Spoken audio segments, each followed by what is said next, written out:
Okay. Good morning.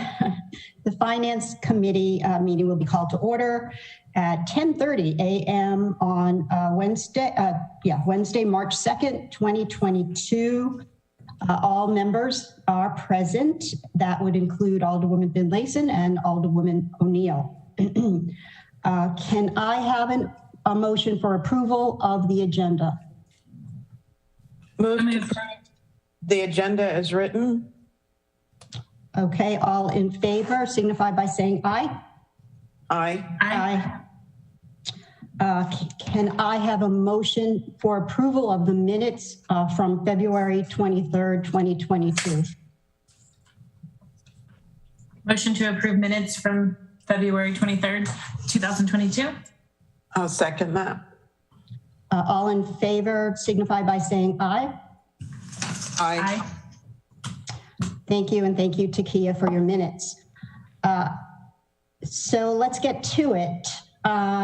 We do have a line item for fund transfers. There was some correspondence that there might be a fund transfer ready for our review. Director Dickinson, is that true?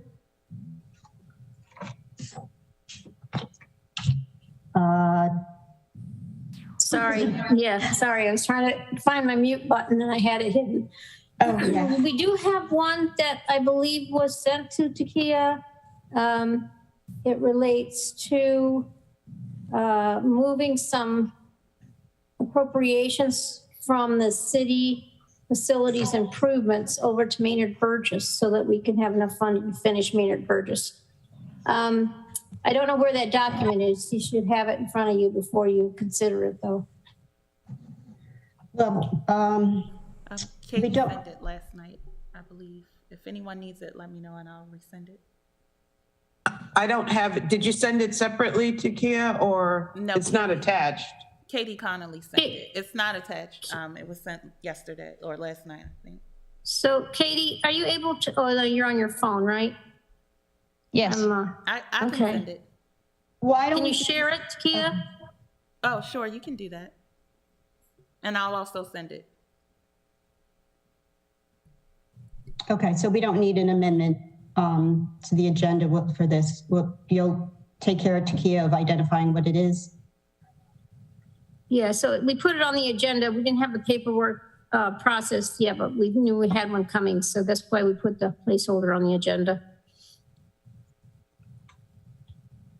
Okay, we did get an email from Kate. I was waiting for it to be on the agenda before really drilling down into it, but whatever you can talk about today, if we're able to make a decision on it, that would be advantageous. I did ask, though, the concurrent with our review or to make any action on it, that we did have a status of the capital reserve fund because some of it was going to be used for this.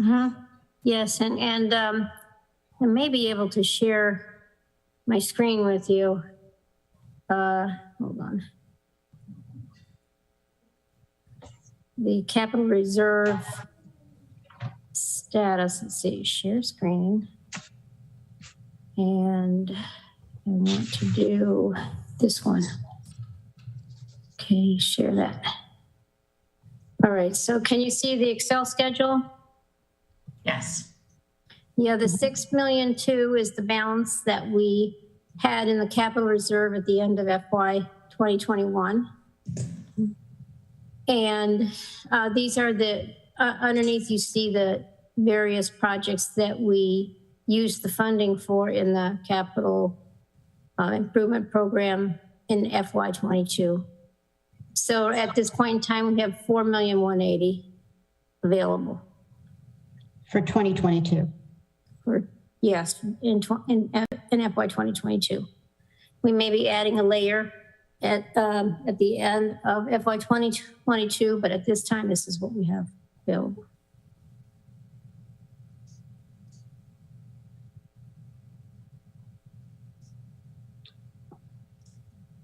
I'll stop sharing my screen. I don't know if Takia has the document ready. Alderwoman Finlayson has a question. Yes, Ms. Dickinson, can you put that handout up again, please? Sorry, I wasn't fast enough. And I guess my question is, have all of those, well, let me see it again. So as of March 1st, our balance, unencumbered balance is 4.1. Is that what I'm reading? Correct. Okay. All of those draws that you see during FY22 would have been in the FY22 capital budget. Okay. I can't talk to the details about the Maynard Burgess project and what the costs are needed for, but there is some available balance in the city facility improvements project, and they would like to use some of those so they can finish the Maynard Burgess improvements. And did you give us the amount for that? If I do, it'll be a guess. Katie, can you give the amount? Is it 133? It's 234,000. They're moving from city facility improvements Okay. to Maynard Burgess. Okay. Do we have the form to share? Taki, are you able to share the form?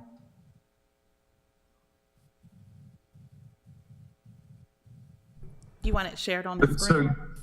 Yes, please. Okay, So- give so us one Katie second. is- Sorry, City Manager Jarrell, I didn't see your hand. I'm sorry. Yeah, I'm sorry.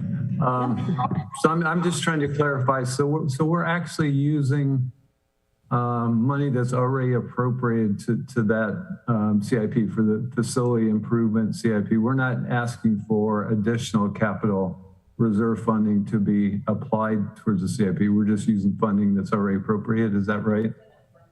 That's correct. Yeah, okay. But she had asked for, the chairwoman had asked for an accounting of what was in the capital reserve fund, and I don't know if that was specific to this. Yeah, I understand. I just wanted to be clear that it's already in one of those line items that was Yeah. described on there, the facility improvements. So we're not tapping into the money that hasn't been touched yet, that 4.1 million. We're actually using some that's already been appropriated. Okay. Okay, there was something in the email that triggered me to ask that, so I apologize. So yeah, if there's a line item for this, is there any way we can see the line item in the capital budget? Or what you Director Dickinson, can you go back one more time to your spreadsheet so we can point out which one it is? Okay, Excellent. that's all right. I'd have, in order to give you the budget page, see this right here. Every year we add to the city facilities improvements, and there's some unused capital reserve fund monies there. And this is as of what data date? Close of books? April? Today. What? Today, okay. Yeah. Okay. So we typically move this money out of the capital reserve fund to the projects at the beginning of the fiscal year. And the only exception is when we decide to use more of it mid-year on another project or a new project or something like this. It's the only time it actually moves. Alderwoman Finlayson? So just for clarification, the 200,000 that's being requested is within that 500,000 city facility improvement line item. Correct. Is that correct? Correct. Okay, I see Mr. Gerald raising his hand. Oh, I don't. Thank you. Yeah, I just want to clarify again. So usually this funds smaller projects, so we normally don't have to move it out of this FY22 city facility improvements for the smaller projects like a HVAC system or something like that. But because Maynard Burgess is a standalone CIP project, we're just transferring it from this CIP, the city facility improvements, over to that CIP. So it's already all appropriated. It's just moving from one capital project to another capital project. Okay. Thank you. And because it's a transfer, it comes before us.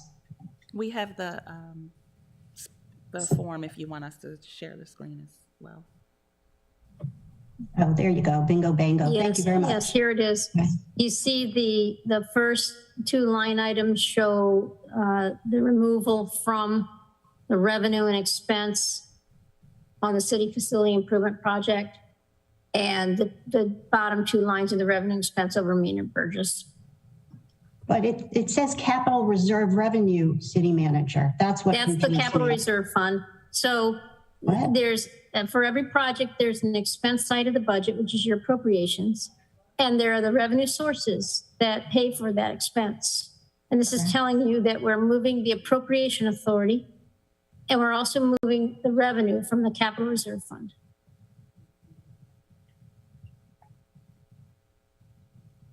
So every time you put, when you have an appropriation in any budget, but in this case, the capital budget, we show you what revenue sources we're going to pay that from. Sometimes it's bonds, sometimes it's the capital reserve fund, sometimes there's grants shown on the capital project page. What this is telling you is that we are moving capital reserve fund revenue that's budgeted in the city facility improvements over to the Maynard Burgess project to cover the additional expense. Okay. So it's nomenclature in the sense that that's where we get our money from. Capital reserve fund is our bucket of money that we get capital projects money from. That's our revenue.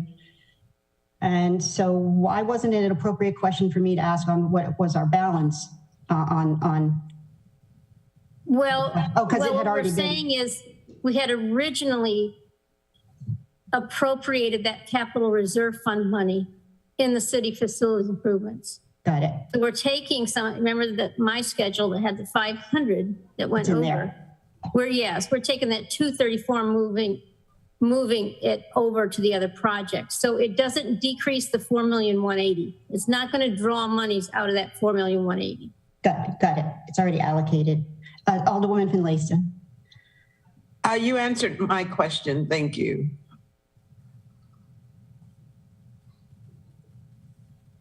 May I ask, I'm sorry, Yes. is Mr. Donovan on to speak to this, what is this, FT? Yeah, is there anyone to speak to the? I could speak to it, Madam Chair, if that's okay. Yeah, absolutely. Sure. The project, when it was went out to bid, we had 3 bidders, and the low bidder's price was the one that we attempted, was still significantly higher than what we had anticipated in the budget. And procurement and the project manager embarked on a process of negotiation to see if we could find items where we could sort of close the gap, the delta between the two.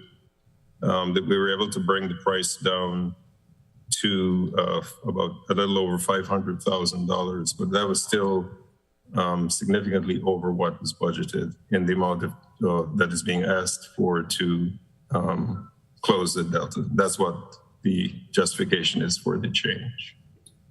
But were these scope additions, or was this just the market? I think it's probably the market. I mean, the prices range in bids that we got ranged from a little over 500,000 to a little over 900,000.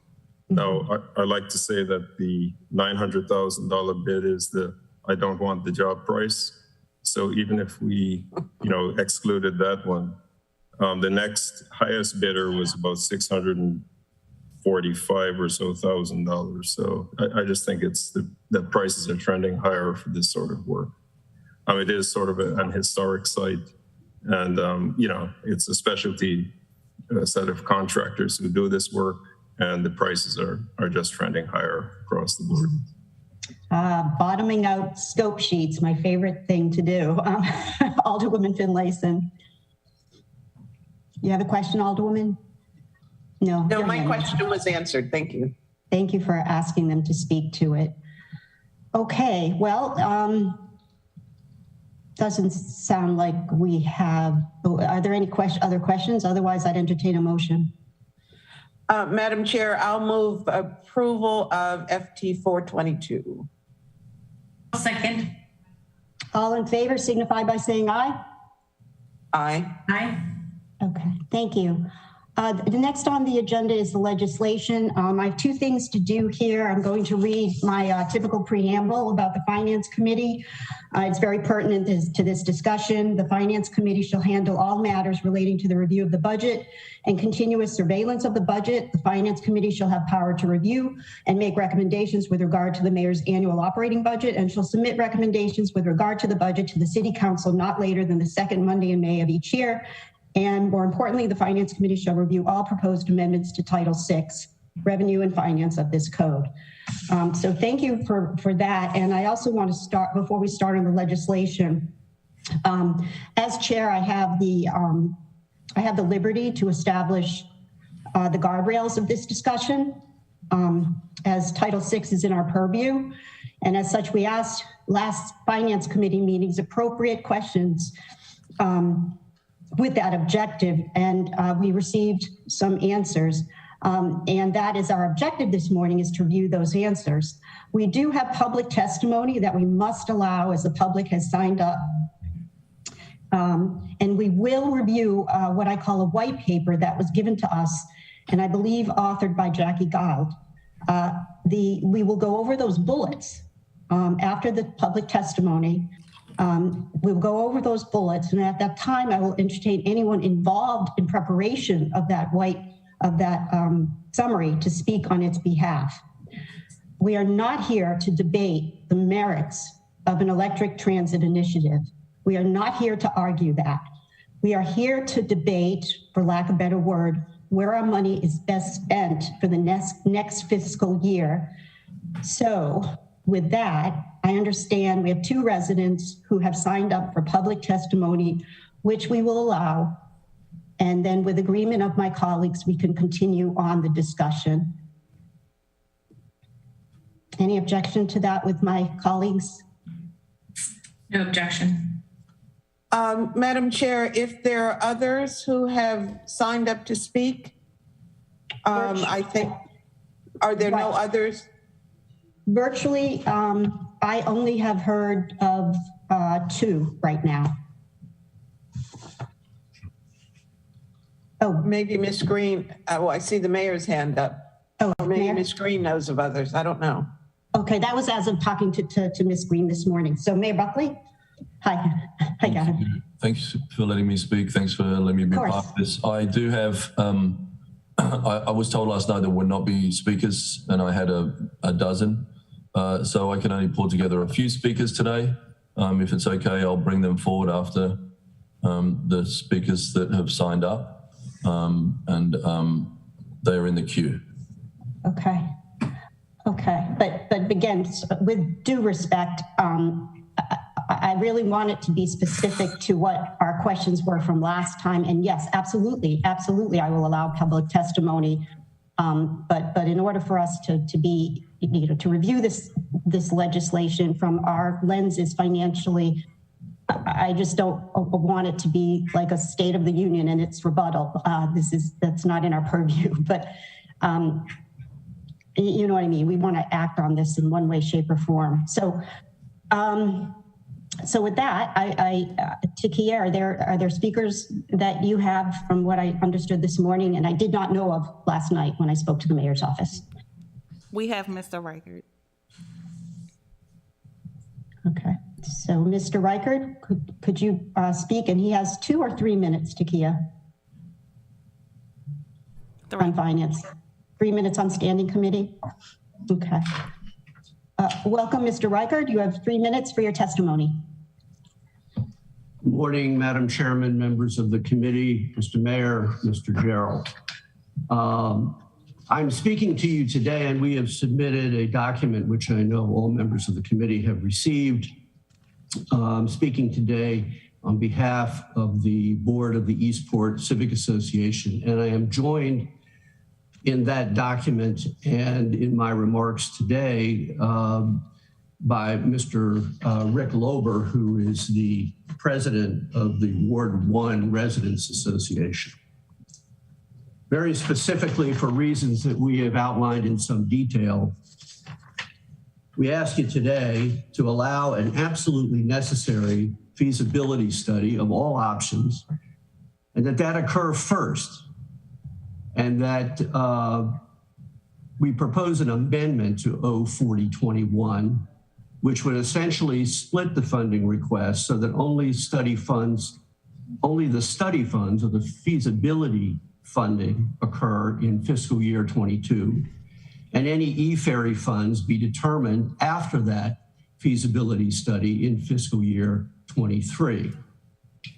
Secondly, to allow the city to have the flexibility following its study and any of its discussions with water taxi vendors in any e-ferry fund that are put in the FY23 budget.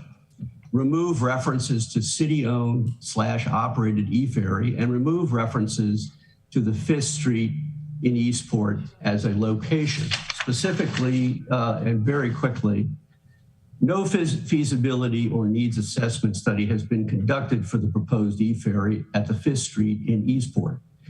And any study should consider all possible transit options and locations before a purchase is appropriate. Please understand that we fully support a transitioning of the transit system to an electronic transit system. It's a noble plan, and we are anxious to participate in that. The plans relied upon, quote, remote parking in Eastport to feed the e-ferry has not been negotiated or secured. And the plans relied upon paid restricted parking zone in Eastport has not been established.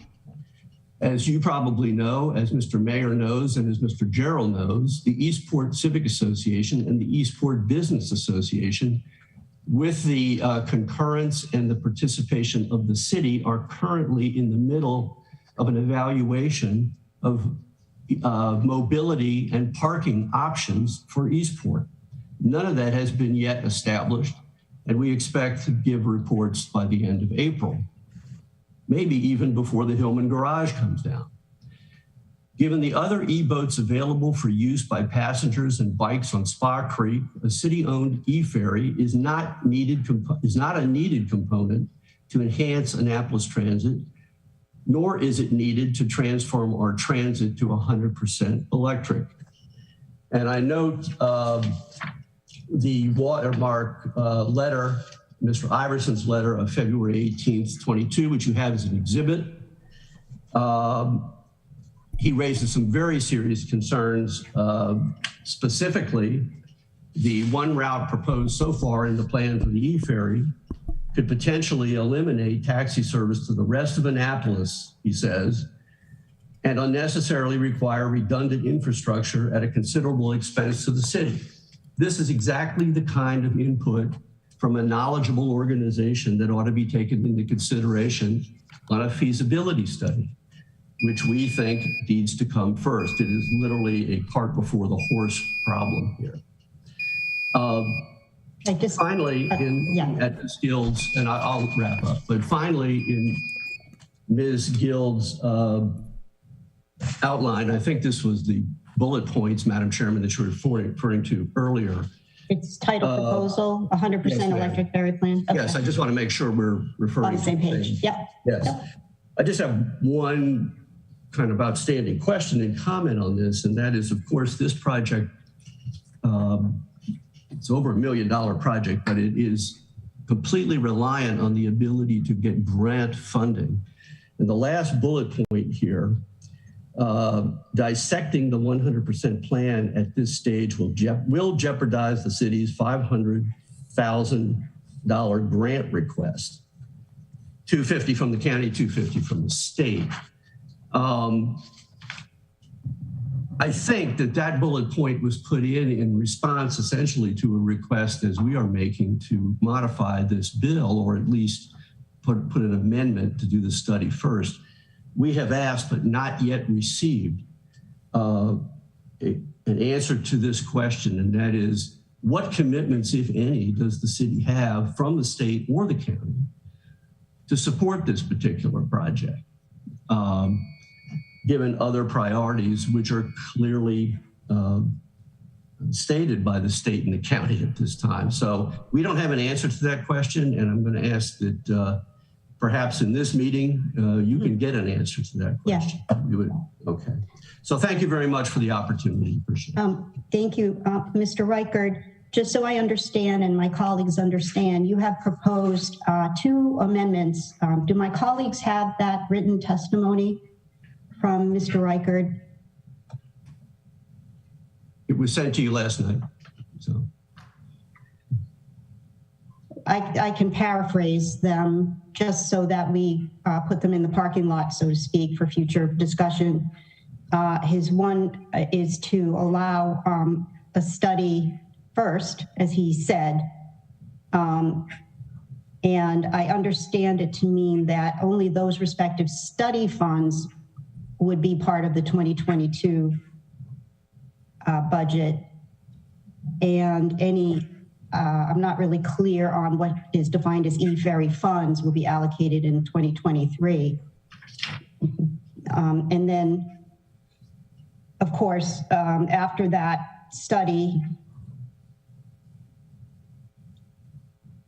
keep it open to operation in 2023 and keep the assumption of the 5th Street location as not fixed in the discussion. How did I do, Mr. Reichert? very well.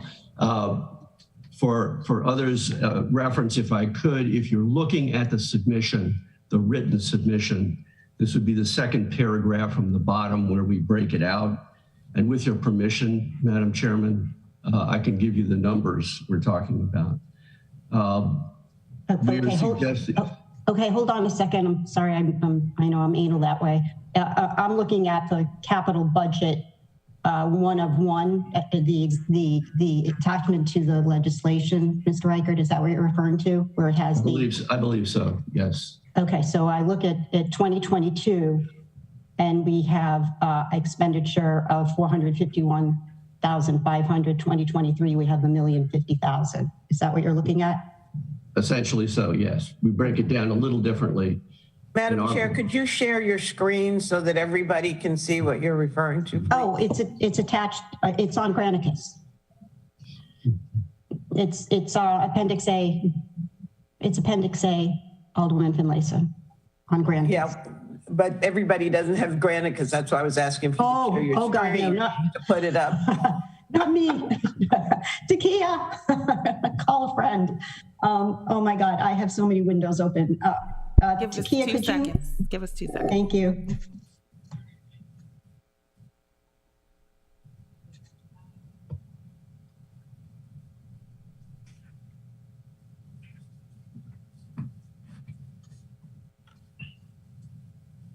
Yeah, if you make the bottom portion, Takia, as large as possible, where the table is.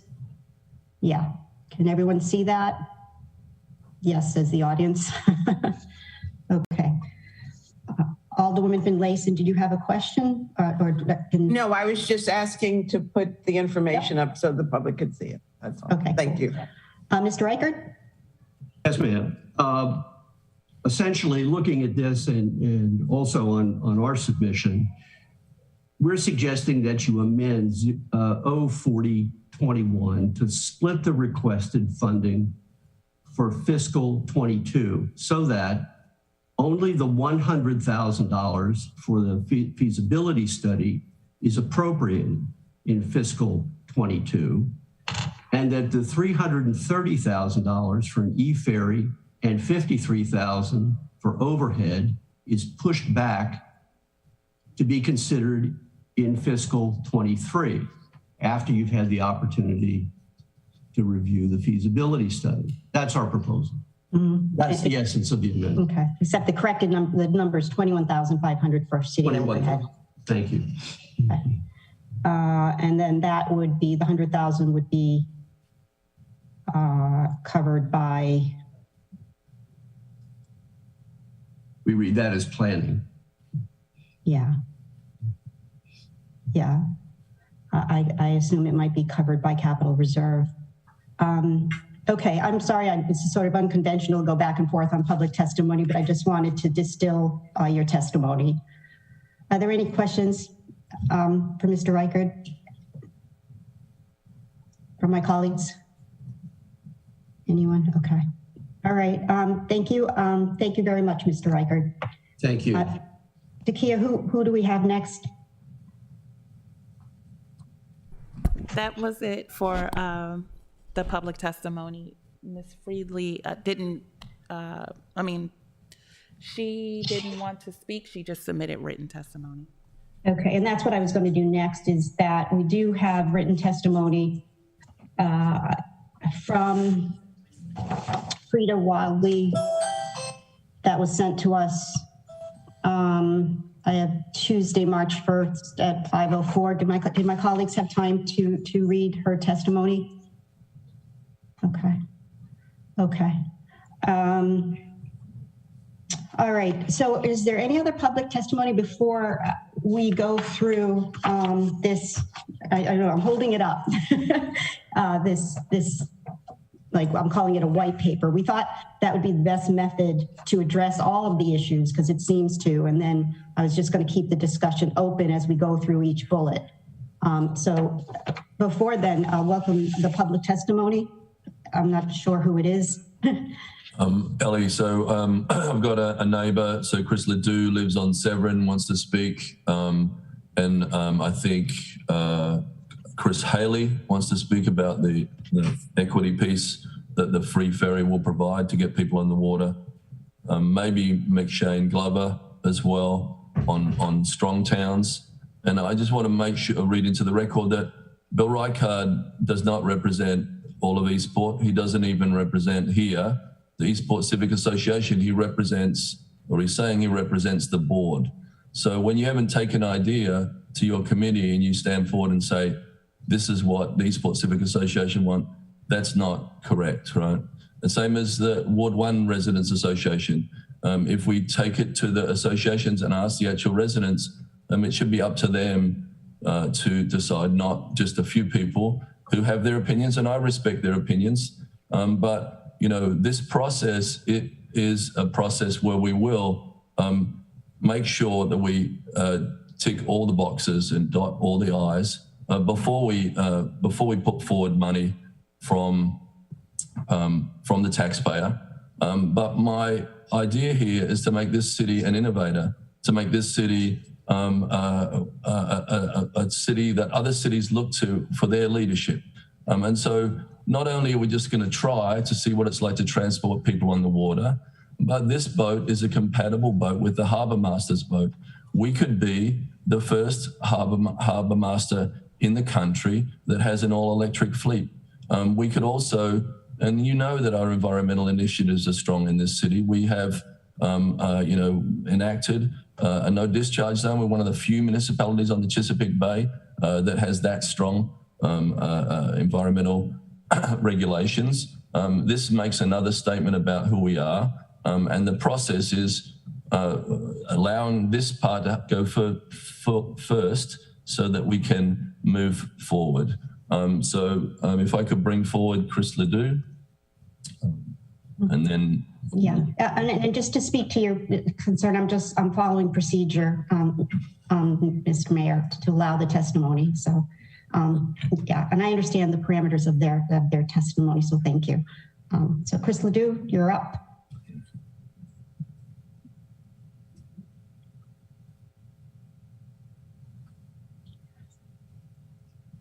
If Chris Ledoux can't come forward yet, we could, oh, there you go. Can you hear me now? I'm sorry. I got a Zoom message about some kind of mute feature there. Chairman Tierney, thank you for hearing me. And just to clarify, I didn't get in whatever I had to do in time to get into the public testimony. So I reached out to the mayor and said, hey, I wanted to try to testify. So thank you for listening. My name's Chris Ledoux. I live in Eastport. I'm right in the heart of Restaurant Row. I would be close to the 5th Street infrastructure if that becomes the location. Chairman, I will not talk about the broader issues like you said. I will save those. Maybe I'll come before council during the 3 minutes and talk about parking and these other things. So I'm going to just direct my testimony to things within the remit of the Finance Committee. Okay, the first thing I'd like to point out is from a budgetary standpoint, this is a drop in the bucket. and this is almost a no-brainer compared to that very complex, and I applaud you for it, the complex hybrid financing public-private partnership initiative you just approved on Monday. This is sort of a no-brainer. As I understand it, there will be cost sharing here, likely with the county, maybe with the state. As I look at the federal legislation and the Build Back Better bill, which of course has, hurdles to get ultimate passage through the Senate, but I am fairly optimistic that some form of Build Back Better will eventually pass. And in that, not only are there things that will help HACA, but there are things like this that will help these types of green initiatives. So I think that this is a modest investment contingent upon getting those other revenue sources. I also point out this would bring jobs to the city. Now, whether these are city jobs or a job with a new contractor, or whether we partner with Watermark and they hire a few, that's important. We sometimes lose sight of the role of government and the finance committee to try to help folks that need jobs and to create good jobs here. I also would say that you're getting a lot of bang for your buck here. So while you look at this from the standpoint of a budgetary allocation for an electric ferry, it is also helping you with public water access. So to the extent your public policy is to try to improve public water access and you're expending funds to promote that access, you're getting some benefit from that here. Also, to the extent you're looking at improving street end parks, and I know Chairman Tierney, you've led on trying to get floating docks at some of these, underutilized street ends. The 5th Street street end, if that ultimately becomes a location, is a very underutilized street end. And it doesn't have a lot of options there. And we had explored that with the Annapolis Yacht Club when the Annapolis Yacht Club was going through their redevelopment. So there are some challenges there to actually doing other things with the end of 5th Street. And I think that this type of program, if it works out with the planning, et cetera, would get you more bang for your buck in terms of that street end improvement. I also think I see this as sort of an extension of the money you are planning to spend with the city dock redesign. I see this as sort of an amenity, an extension of that, because I would think on the other side, that's where the ferry is going to go. I would say to that point too, as a selfish person on this side of Eastport who will use the ferry and will obviously when family or whoever, we may ride the ferry, the kids will certainly love it. It's an amenity that you're adding to my community and will increase the property value of my property to some degree. That will increase the tax assessment base and the revenue that this finance committee is always obviously focusing on. To the point about Watermark, and I think Watermark is a fantastic partner with the city. I have nothing bad to say about Watermark. I think it's fantastic. I think if there are concerns, the city always comes together to work with our partners. This isn't meant to compete, I think, talking to the mayor, this isn't meant to compete with that. It's meant to complement. But I will say, this is really my last point, Chairman. Thank you. I'm always trying to point out to visitors I see in Eastport to use the water taxi because we don't have good signage. But there is something to be said about having a redundant infrastructure. Because if we're totally dependent on a private sector company, and I'm not suggesting there are any plans to do this, but something could happen and the company could stop providing services. So there is something to be said to have some minimal infrastructure as a redundant system. Finally, in terms of what should go to planning versus construction or whatever, I don't have the expertise, but I have a lot of faith and credit in our city manager, David Jarrell, our planning director, Michael Malinoff, who has come back to us, and also Harbor Master Bellis to get this right and figure it all out. So I don't have any concerns there. Thank you, Madam Chairman. I will bring other issues about parking and things to the council and other venues, but thank you for listening. Mr. Ledoux, I don't know if you have your written testimony in front of you to remember, but what did you say specifically about, I forgot the language you used in relation to the city dock project? I see this as an extension. What does that mean? Well, I see this as an amenity that as we are implementing the city council's vision of the improvements, down at City Dock and Susan Campbell Park, et cetera, that this would fit into that perhaps in the mobility, in bringing people, so that short term or in the short term or the long term? The longer term. Longer term. Okay. Yeah. So Chairman Tierney, you can imagine, all the folks downtown and enjoying City Dock, take the quick hop over to go to the Boatyard Bar and Grill, although I'm sure you would like them to attend one of the Ward 1 restaurants. But you can see it's really an extension of the mobility plan. And again, I'll talk at council about why the bridge is bumper to bumper. Yes, we can walk. It's, Chairman, you and the mayor are big bicyclists. It's not really safe. Not lately. Sorry. Well, yeah, but it's not really safe for bicycling or scooters. Walking over the bridge on a hot August day isn't my favorite. So it's really an extension of that. That was my point. So okay. In terms of mobility. Thank you for the clarity. Do my colleagues have any questions for Mr. Ledoux? Nope. Okay. Well, thank you all. Thank you very much. Is there anyone else? I think we have Chris Haley here. Oh, yes, you had said that. Mr. Haley, please.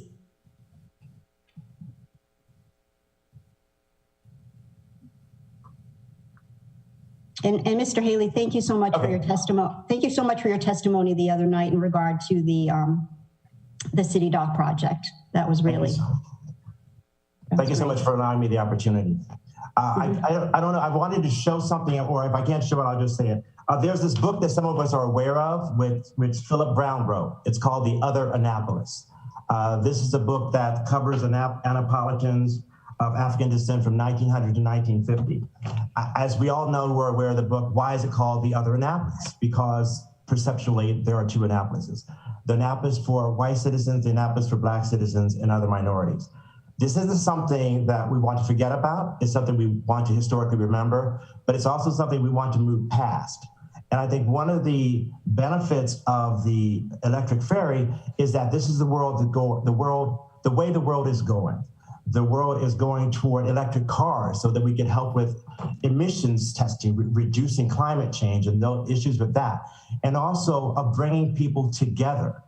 There is still this perception within Annapolis that there's one Annapolis and then there's a maritime Annapolis. And then there's the tug of war that happens. But even deeper than that, there's still the white Annapolis, there's, so to speak, an elite Annapolis, and again, the other Annapolis. We want to get past that. And I think that promoting this proposal of 100% free electric ferry, and I'm not the math genius, so I will allow those of you who are to work those out. But these figures of being on the different boards that I've been on are not onerous to me from the ones that I've seen, just saying that from the different boards I've been on. But it's something that will help bring people together. And the more that you bring people together, the more they see their similarities and difference to honing on to their and keeping to their differences. And I feel like those who are in Eastport, if there's a ferry that's free, they will think this sounds fun. This sounds something I want to do. I will take my bike, I will take my scooter, and I will go to City Dock of Annapolis, and I will enjoy this new City Dock experience. And I will go to the Alex Haley Museum. I will just say on a personal note, Alec Haley, not Alex Haley, but Alec Haley was a ferryman who was my grandfather, Simon Haley's father, in Savannah, Alabama. And I still to this day hear some of my residents who talk about as a child getting on Uncle Alex's ferry. And he would just take the kids on there for free, and it would just be the time of their lives. They would just enjoy this experience of being on the water, especially with somebody who cared for them, who told them stories, and who relayed the positive aspects of water, the positive aspects of being at the sea. And we have McNaspy's, we have the different connections that we have through Vince Leggett's work. So there's all the different connections that we have here. And I think this is another element that we can look to put forward as innovative as the mayor says, and also inclusive to bring people together. Certainly, there should be a thought toward how it's being paid for. But at the Maryland State Archives and my project, I talk about grants all the time. That's really how my project has lived for 20 some years. And it has worked out pretty successfully. I would be certainly willing to help in any way I personally can to help give information, research, or whatever you might want of me to help toward that goal. But I really would think that, or should think, and would want to impress upon all those who are listening today that this is a worthwhile effort that will bring people together so that years from now, they think about, remember in 2022, when there was a free ferry and we all could get on it and we could talk about what was happening over there and what was happening over here. And it was fun. And I didn't feel apart anymore. I felt a part, finally. Thank you. Thank you. Thank you very much. It's unfortunate that book is, I know I was lucky because I got it for when I had a bed and breakfast as a coffee table book with a woman fishing off the dock. And yes, you can't, it's out of print, but I believe Catherine Burke at Annapolis Collection has some of the photos from it, and she might have the book. Anyway, sorry for that commercial announcement. Yeah, that's fine. I saw a click on it. It's like a lot of money to try to actually purchase it now. It's a lot of money. And I think she has a dress on fishing, if I remember correctly. She does, yes. She does. Very well, that's a very good memory. Oh yeah, she's got a dress on. Anyways, are there any questions for my colleagues for Mr. Haley? Not a question, but Mr. Haley, if I could have gone off camera, I would have run upstairs to my other office to get the copy from my bookshelf because I do have it and pretty handy. So, and I'm sure that it's in all the public libraries. And it should also be in all of our school libraries. You know, there was an initiative years when the Browns were still with us to make sure that book was available to all school-age children also. So it's available. So you don't have to spend big bucks to own it, but that's a nice feature also. So thank you, Mr. Haley, for giving us this perspective. I truly appreciate it. Thank you for the opportunity. Okay, thank you again. So let's get into it on some of the answers that we received. And again, my colleagues have this paper handy. Yes. Well, I'm gonna have to go off screen for a moment because mine is still downstairs in my luggage, but it's not far, so I will access it momentarily. Okay. All righty. Let's see if there's anything in the meantime we can bring up. That's off. Yeah, I think what another thing we can say on that we're definitely hearing from Eastport this issue of parking traffic, more of a comprehensive issue that is where they're at, and I'm not sure if that's something to consider, but we'd be probably. It's not my call to wait for a study or not. I just, it's just an unfortunate parking situation they have.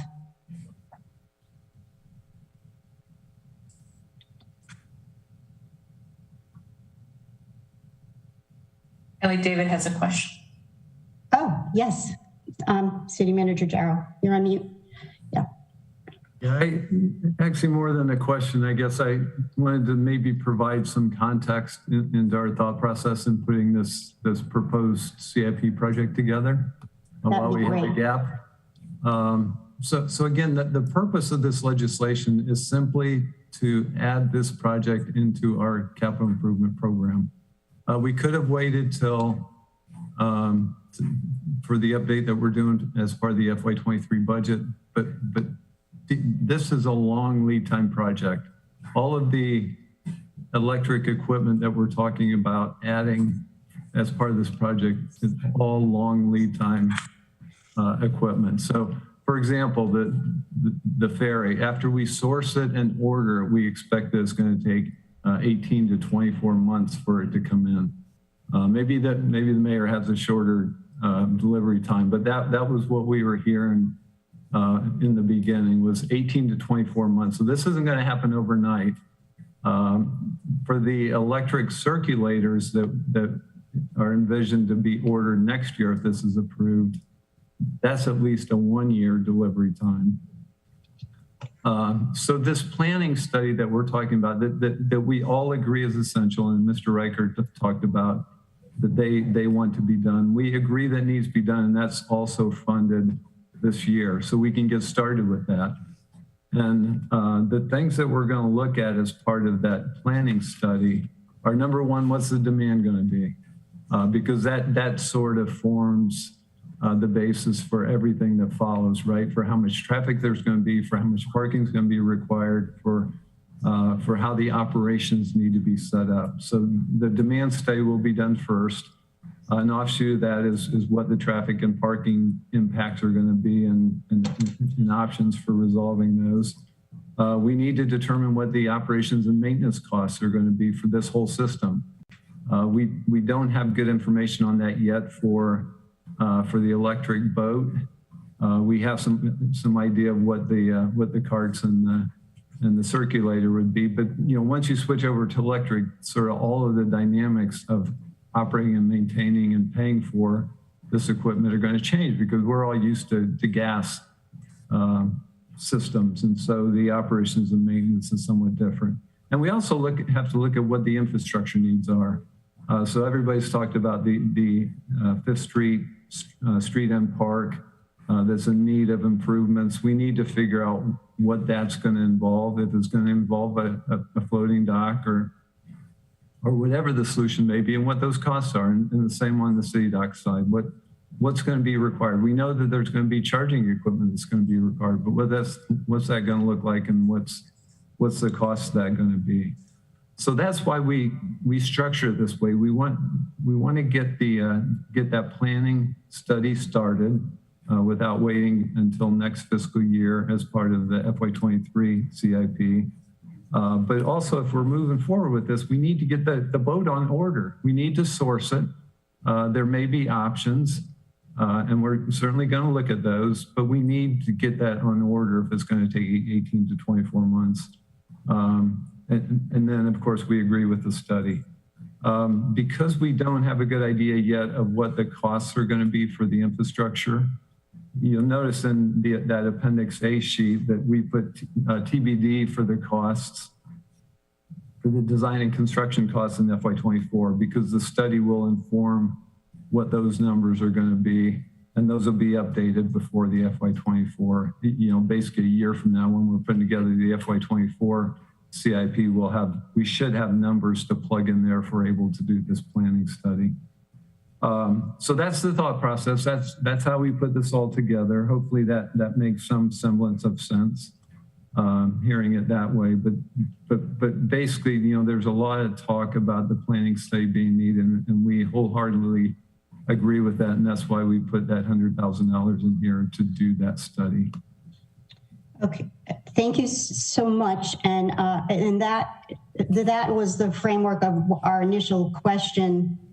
This vagueness about the infrastructure, et cetera, on number one, prematurely buying something, not knowing that, but also we felt very strongly that because of that infrastructure specific to the water taxi, that they should definitely be separated in the capital budget as far as the respective infrastructure for each, so that we know, because you heard all about our concern about land transit.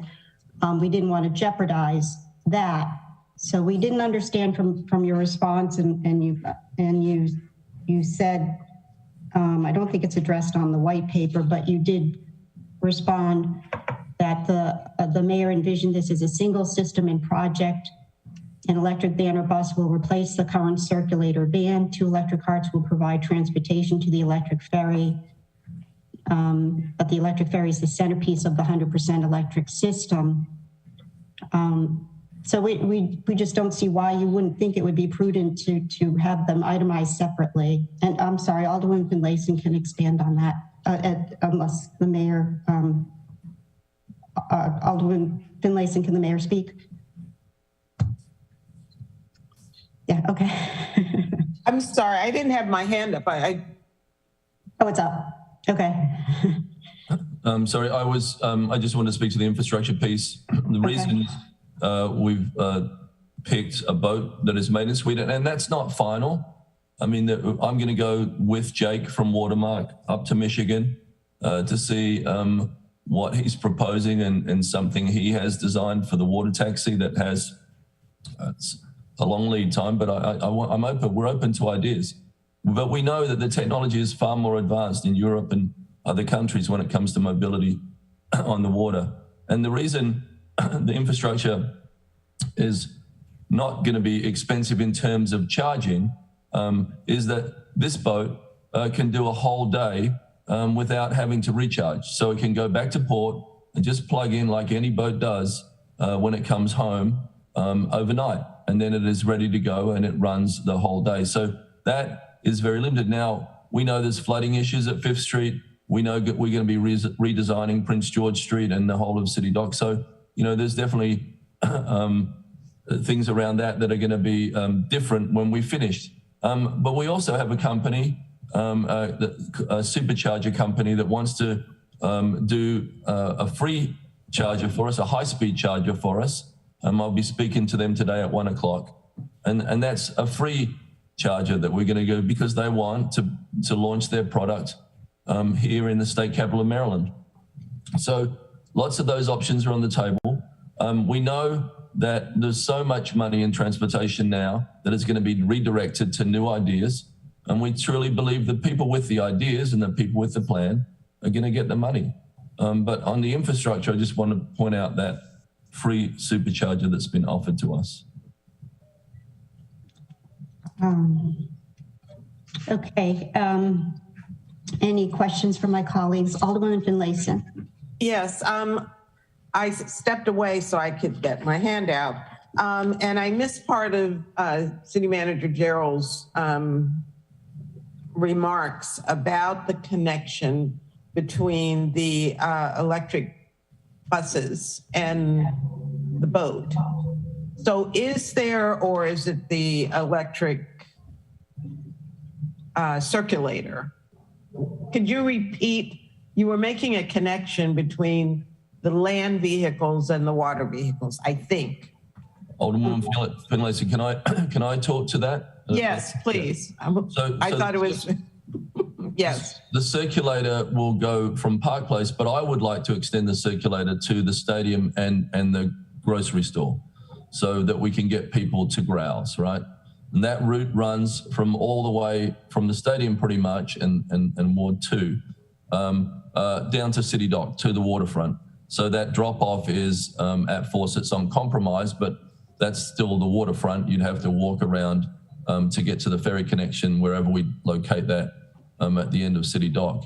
And then on the other side, Eastport, we're proposing testing a 10-minute trolley, a trolley that moves from 5th Street, that recharges on 5th Street, but moves around Eastport and gets people as far as the shopping center.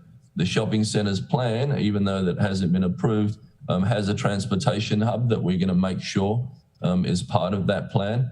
But between the shopping center and between 5th Street, there are multiple unused parking assets, especially at night and especially on the weekends. So there's other parking capacity, a lot of parking capacity on the other side of 6th Street that could be explored, that could be experimented with in this 10-minute trolley.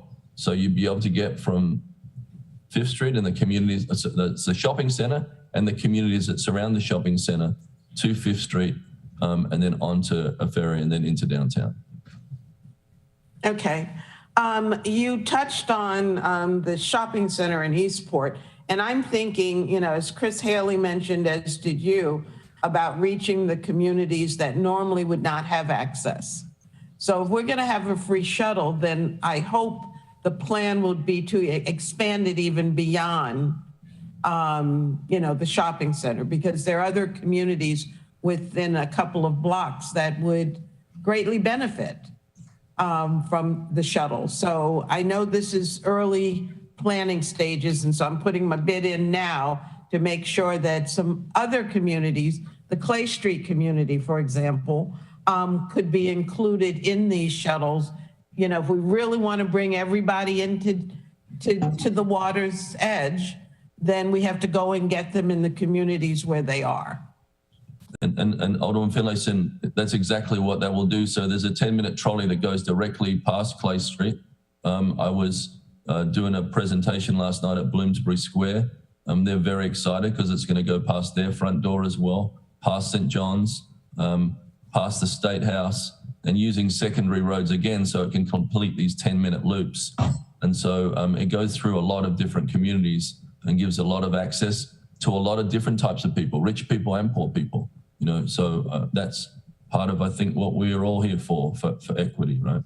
Okay, Alderwoman Finlayson, what you missed, what you missed from the city manager was what was before us, and the reason why we were looking at equipment procurement now before a finalized plan, and it was because of the long lead item.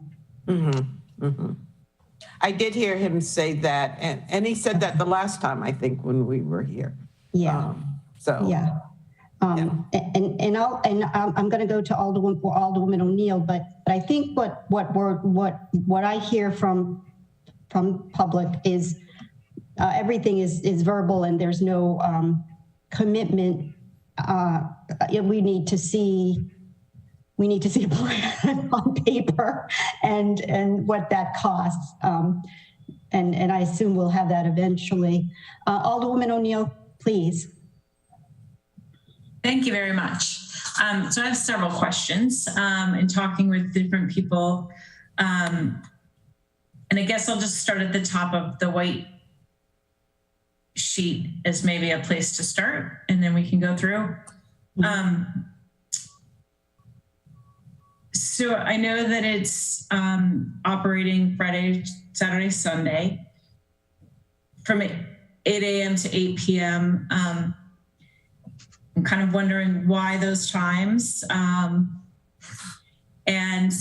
But kind of backing up before that, I'll back up. My biggest concern is that having worked in the boating industry in so much as being part of the public boating industry for tours and charters, I don't see how the 5th Street dock is ready to have public getting on and off a boat. So there's definitely infrastructure. It's either building out the floating dock. I know from my son sailing from there that it would depend on the day and the tides, whether we could drop his 420 dinghy from that location, very near that location from where Annapolis Yacht Club is, because sometimes it was a 2-foot drop, sometimes it was a 4-foot drop. Accommodating that, this is where we sort of need that third-party operator who knows everything. And I'm not saying that we go right to Watermark. I do believe that they're a very professional company. They've operated in the city for a long time, but I don't think we hamstring ourselves into saying it's definitely going to be with Watermark.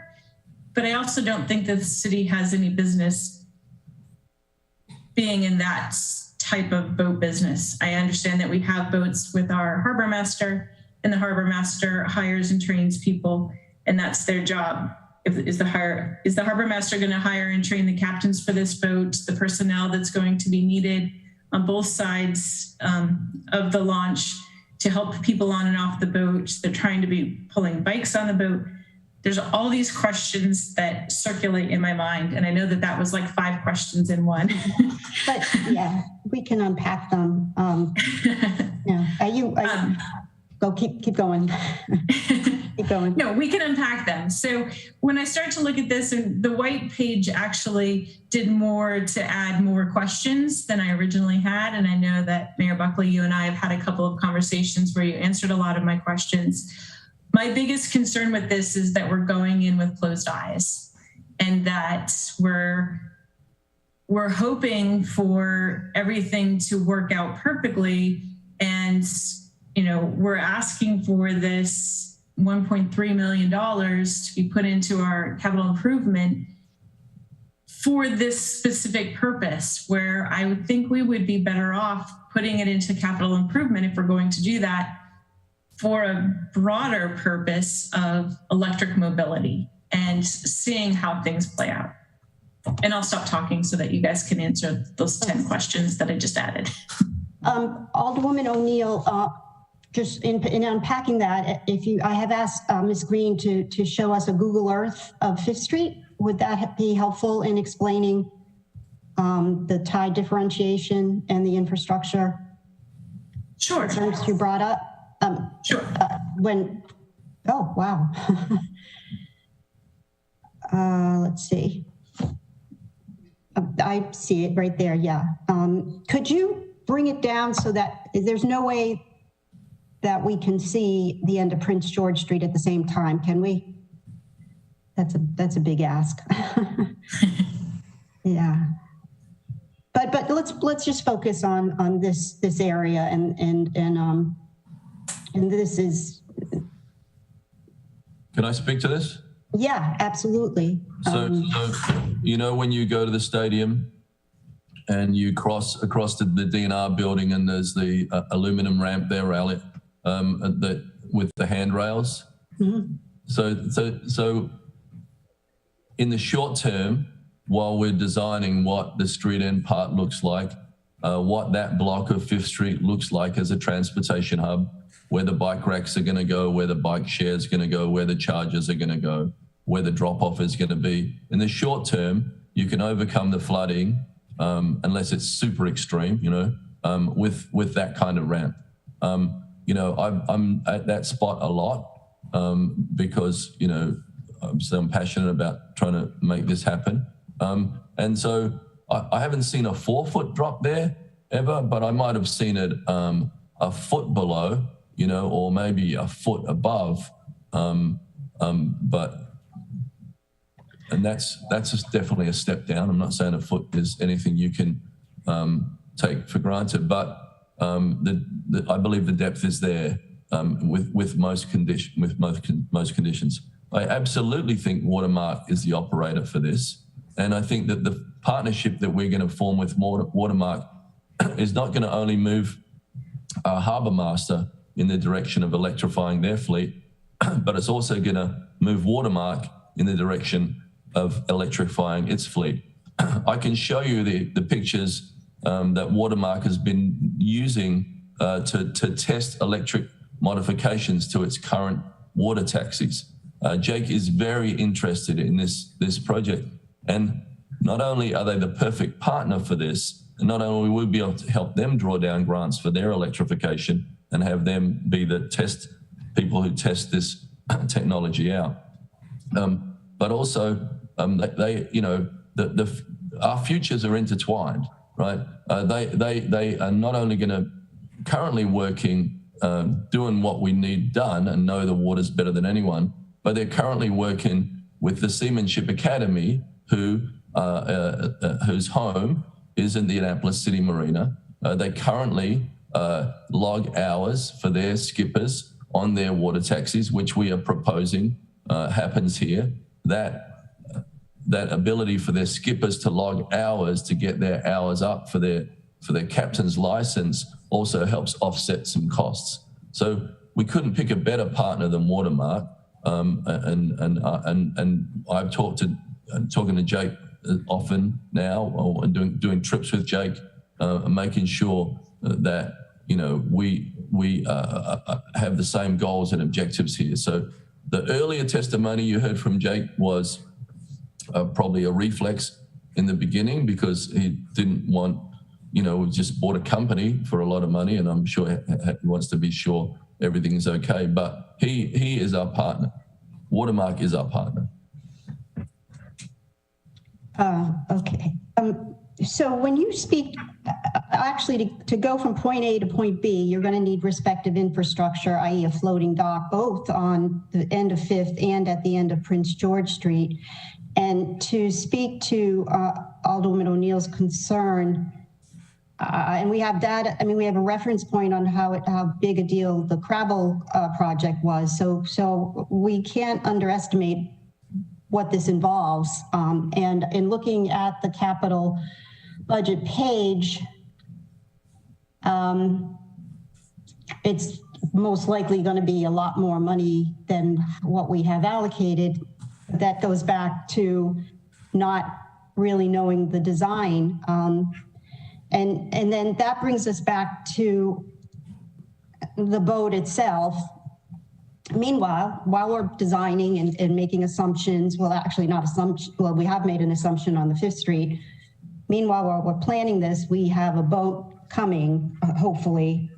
And I understand, and I think Alderwoman O'Neill spoke to the boat a bit as far as the exposure we have with the Jones Act and the Coast Guard inspection, et cetera, et cetera. So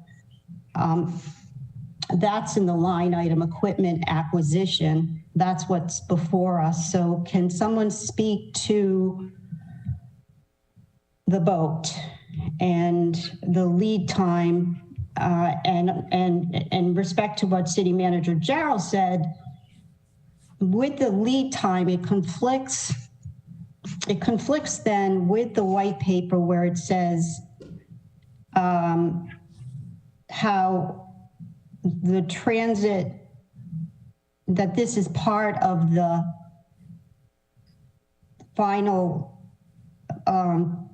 this is part of the, I think I understand it as part of the Hillman logistics when it's down. And so we won't have the boat for that. So I'm a little confused on the timeline there. But before we get to the boat, Alderwoman O'Neill, what was I'm looking at the white paper. Oh, operations. Yeah, it's very clear here that you have a number of $120,000. Maintenance and charging was 50. 120 was the operating cost. Yes, we totally understand that that's part of the operating budget and not part of the capital improvement. So that would be unfunded from what I hear, that we are offering it for free. Is that operating cost reasonable to you, Alderwoman O'Neill, or there's questions that need to be answered? I mean, definitely questions, because if we do build a boat and get the boat with the 1.3 million, we still have the yearly operating costs that are currently unfunded, and how do we plan to fund those? Yep, I can speak to that. So we have a boat. If it passes the Coast Guard requirements, we have a boat that could get here this season, right? Which is under the umbrella of the 14 months or so that we've allowed for mobility during. So I believe that 40 to 80,000 of operations cost is eligible for the 800 or so that we put around for a mobility plan. That's my feeling. So we can flush that out. So, and then we hope that this becomes part of our transportation plan. And then it is something that people use, and it can be expanded or whatever. This is a pilot. We need to find out when the best hours are. But we think it should be some part of our whole comprehensive transportation plan. So we're a city like Seattle or like Sydney that offers public transport on the water. And this is a small way to dip our toe in the water, so to speak. We know County Executive Pittman is talking about the potential of that in a broader scale. I've always, I never understood why we didn't utilize our water. We're surrounded by water, but we've never used it or thought about it or for public transport since we discontinued the ferries after the bridge was built. And now we're going the full cycle. Now we're moving back to bikes, and because we have to, right? So you know, I want us to be leaders here. The idea is, you know, there's no guarantees in anything in life, but I trust the people that you put in place to make the right decisions. We are good stewards of our taxpayers' money. That is why this is such a desirable place to live. That is why we make the improvements, the quality of life improvements that make this city one of the best cities in America. This is just another improvement to that, I believe. I don't think, as I said in the beginning, I don't think we're arguing the merits of this. It's just making a logistical sense of it and addressing some of these logistical questions, because we're speaking of a reality that we want. So, but the other thing I wanted to mention sort of globally is that we got a different sort of answer from Ms. Guild as far as this being more conceptual. She sent us something she responded to Ms. Wiley about, and she's, in addressing Eastport, she said the proposed plan will not be implemented without due consideration given to where those arriving by car to take the ferry will park. It is not the intention to exacerbate parking in Eastport. The mobility plan will include connections to the ferry. The proposed plan is just a first step towards pursuing the electric ferry concept. City staff have been exploring American and foreign-built electric boats and have found that European technology is more advanced than American technology. We welcome your ideas and identification of companies that may be able to meet the requirements of an electric ferry. So that sounded very much on conceptual level, but what it does do with concern about the parking issue at Eastport, it includes in this electric, how are we titling it? Mobility. Who's saying something? Electric mobility. Yeah, so then therefore what Ms. Guild is saying is that included in the electrical mobility plan is a transit shuttle system to Eastport. So there's a lot of moving parts. And what we're trying to do is puzzle that into what's before us. You know, it's you know me with analogies, it's the whole 10-pound potatoes in a 5-pound bag. But Alderwoman Finlayson has had her hand up, and go ahead. Yes, thank you. First of all, I'd like to ask if Ms. O'Neill, Alderwoman O'Neill, is the Transportation Committee looking at the transportation portion of this legislation? Because I would think you guys would have input into the specifics for all three modes that we're talking about.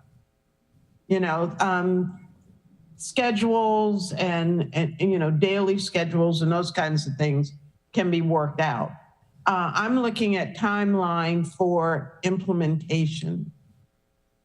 Okay. Like I said, we have not yet looked at that. Okay, schedules can be changed, whether it's Monday, Wednesday, and Friday, or 9 to 12, or whatever. Those things can be changed. But when do we get the vehicles? You know, I see, and I'm reading this over and over, and I'm looking at the CIP. We're looking at, in the 23 budget, $1 million, which I'm gathering is from the second paragraph, is for the circulator and for the 6-passenger vans and the infrastructure, the charging stations. Am I correct, Mr. Gerald? Am I reading this correctly? Yeah, you're exactly correct. Okay. So I'm looking at timing where I would think that we'd have to have the charging stations in before we can have the vehicles arrive. So I guess I'm a little confused that the timing, it looks like we're gonna pay for the boat, so that's done. At the same time, we're paying for the planning for the electric boat. And I'm good with that. I'm just not sure that everything else is gonna fit into next year, that we're gonna have it all done in order to implement all of this in 23. So am I misreading this, or, I get. Can I speak to it? So on the 3 levels of transportation, the first one being the circulator, we know we can't get one of those for 6 to 12 months. 12 months probably is the reality of it. So we have to order that. Kwaku has already found a grant, as long as we put in some ourselves, around the 300,000 mark for a $500,000. I'm just using round numbers here, right? On the 10-minute trolleys, in the short term, we can enter into arrangement with Craig and the trolleys that you see that go around the city, and we can use those. So we will have the electrification of the 10-minute trolleys whenever we're ready to implement. And we have to implement that at the end of March because the garage is coming down, right? So we will have them, and we'll order 6 or 8 seaters, whatever we can. And that might take that. There's a desperate supply issue with those as well. But we are searching around to see if we can find something that we can have and brand, because part of the whole transportation plan involves branding it as well and making it efficient and making it recognizable. And then the third piece is if this Swedish ferry that is assembled in America, just like Beneteau, which is a big charter company that is used in American waters all over, and assembled in that same factory. If that passes, or we can get it to a place where the Coast Guard agrees that we can try this out here, we can bring that in, and it doesn't need any specific electric charging, overly complicated electric charging infrastructure, because it can go back to port at night and it can charge. With the 10-minute trolleys, they can go back to the garage where they live and they can charge overnight. And if they run out of charge in the middle of the day, the 10-minute trolleys don't have the range that the circulator or the ferry is, they can swap out for a new one. So we currently have all the infrastructure we need to operate the way we want to operate. And then as we move through the years, we can make the improvements once we design them, and once we've gone through the process, once we've learned from the pilot. There's a lot of stuff we're going to learn as we move it. There might be adjustments to routes. I could say that if you did the numbers on the ferry and it maxed out on a day and moved to 250 people, you probably couldn't justify the numbers. But I would say the promise I made to you is that I would find other funding sources, that I would share the cost with the state and with the county. And that looks like this. I asked the county for $250,000. David Gerald can talk to Chris Trombau's commitment for that the other day.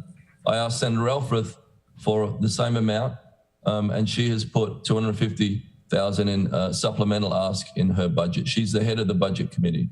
I've asked them to be a partner with Annapolis, with this state capital, and experimenting on a plan that would mean that if anyone got out of their car in Annapolis and just moved around the city on transportation that is supplied by Annapolis, they would be burning zero fossil fuel in the vehicle they're in. Now, the charging, how our electricity comes to us, that's another story. But what we're trying to do is, with our fleets on all levels, is move away from gasoline operated vehicles and move to electric. Sorry, that was a long answer. Thank you. Can I follow up? Yeah. So, Mr. Mayor, we have the capability to power these electric passenger vans currently. So there's no infrastructure, no amendments to any systems that's necessary to operate those. So when the garage comes down this month, next month, those vehicles will be operating. Is that what you're telling me? Okay. I understand that they're, let's verify that. I understand that they are charged at the GOTS garage. Is that where that happens? Okay. Yes. Yeah. Okay, continue. But we also could give them a home. No, they're not. They're charged at the Knighton garage. Sorry. No, sorry. Yeah. Behind you. Yeah, behind. But we could also give them a home at GOTS garage because Calvert Street is a perfect transportation hub. There are 3 parking assets on Calvert Street, GOTS, the county garage, and the state garage next to St. John's that sit empty 7 nights a week and that sit pretty much empty all weekend long. We have a ton of parking in this town. It's just at the top of Main Street, not at the bottom Main Street. Calvert Street is 1 block off of Church Circle. So it's a big block, but that is a perfect spot where People's Park is, where are other kind of interesting assets there at the base of Clay Street, to have transportation running through there on a regular basis. So the circulator will run through there and the 10-minute trolleys will run from there. I can't get the boat there yet, but if the planet keeps heating up, I'm sure we'll be able to sooner or later. So. Okay, I have a couple more questions. Absolutely. Funding for transit. And I looked at what AMRP indicated in what we're calling your white paper. I do not want to confuse funding for transit with the mobility program. I know they have to interface, absolutely. But in my amendment on Monday night, spoke to guaranteeing the funding for transit. So I just want to be clear that none of this is going to impact the funding for transit. Yeah, I have to time out on this because it is such an important point. Well, let me allow the mayor and Mr. Gerald to give me the answer. Why don't you read what was written, though? I don't know if they know what was written. That's what I was going to do. What was written where? Where it says in the white paper that these funds are eligible for ferry operations. I think that's what you're referring to. That's exactly what I'm referring to. Yeah. Okay, so, and it's the, second column, top bullet. I'm sure everybody has it in front of them, so I don't think I need to read it. But that caused me reason to pause, because I don't want to jeopardize transit funding. Now, like I said, it should enhance transit funding, but I want to make sure that it does. Well, first of all, we're going to do a pilot here. So it's definitely not going to be using any transit funding as a pilot, right? We're going to find the other alternate methods of paying for that, which I believe it's eligible for the AMRP money for the mobility while we're doing that. But after that pilot, after that 14 months, if it is viewed favorably, if people do like it, it should be a consideration. And let's just take the numbers that I presented. Let's say we decide we want to make this part of our $3 million that we spend on transportation, right? That we spend. We know we spend more than that, but it gets funded by the state and the county, right? So let's just take that piece. Let's just say we decide that we're going to fund the operation costs of the 100,000. I'll just use a round number that costs us to run just the ferry piece, right? And also, and let's just say we do that. So 20% of that is money that we find from parking revenue, right? So if it's 100,000, so that is $20,000 that we've got to decide whether it's worth it or not, right? This is a pilot. If we like it and it's worth it, we'll spend it. If it's a pilot we don't like, we won't spend it.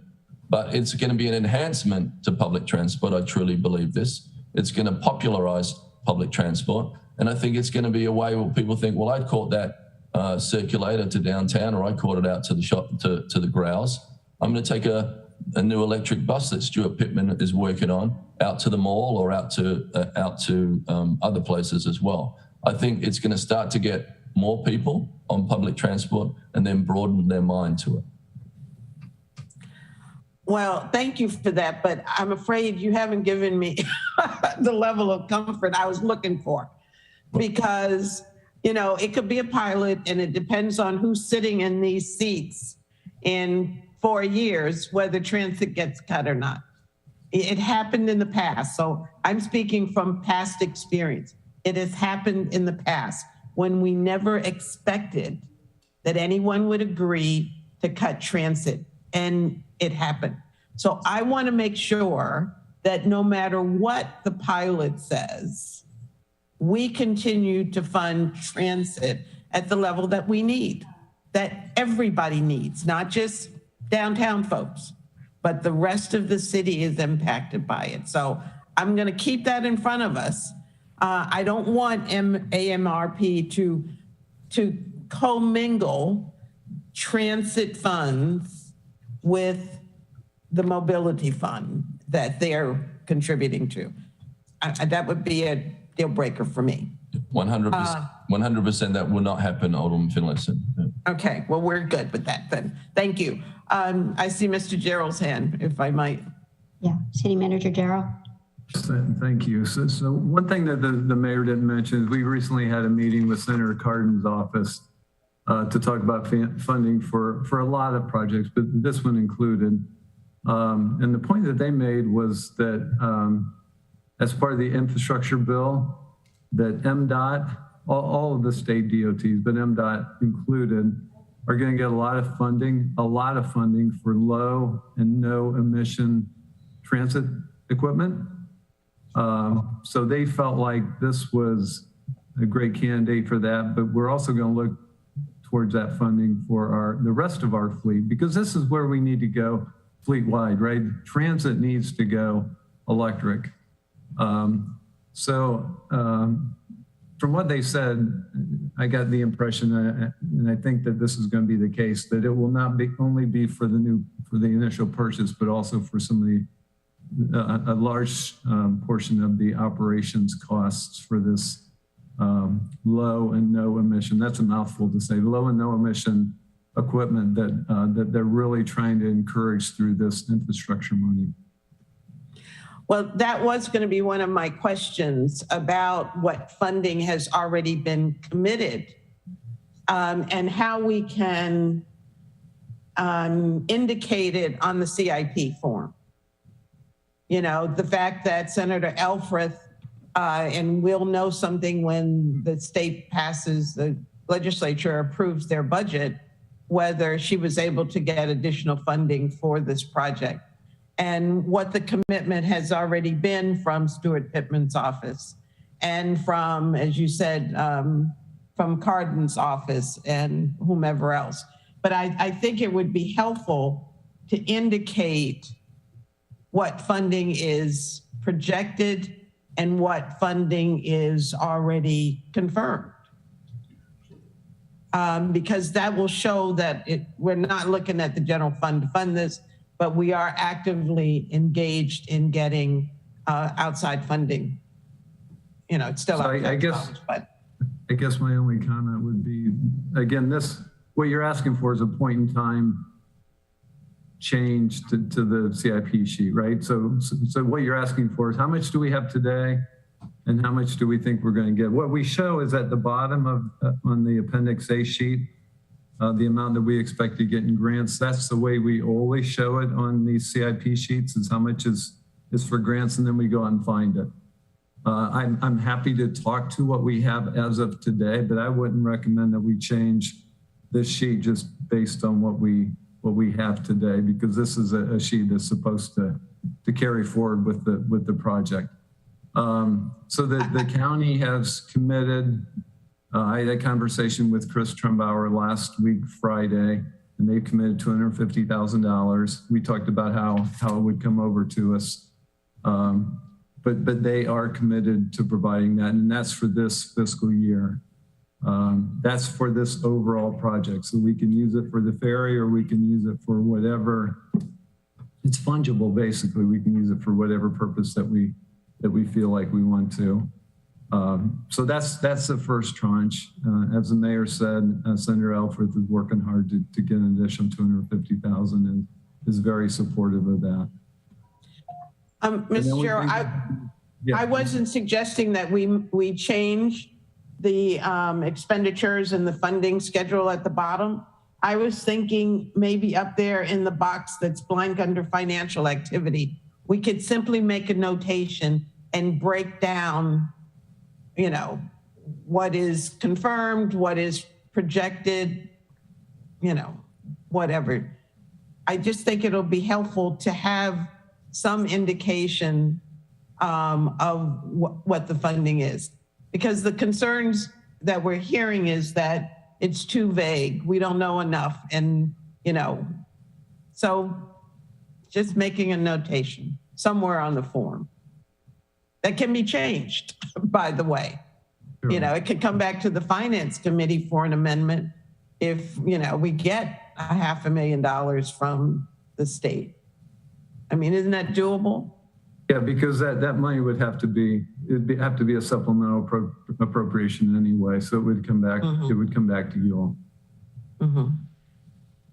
And my last question, BG&E, are they partnering with us? I saw their name on one of the documents, but I don't think I see it on the white paper, unless I missed it. I can talk to that. And so, you know, I'm always looking for money. I'm always looking for ways to finance things so we don't have to go to the taxpayer. I truly believe this plan will attract federal dollars for operations because that's the sort of the way they're designed. Low emission or zero emission projects are going to get the money. But BG&E is a perfect partner for us in this. So I see their branding being on these vehicles. We haven't locked down the funding source or the grant that we're going to apply for because a lot of their grants were too low. But we are in continual conversation with them. But I have not locked down any money, but I'm trying to lock down a similar amount, another 200 to 250 from them as well. I'd like to jump in there, and it's also in response to Alderwoman Finlayson's earlier question about timing for the infrastructure.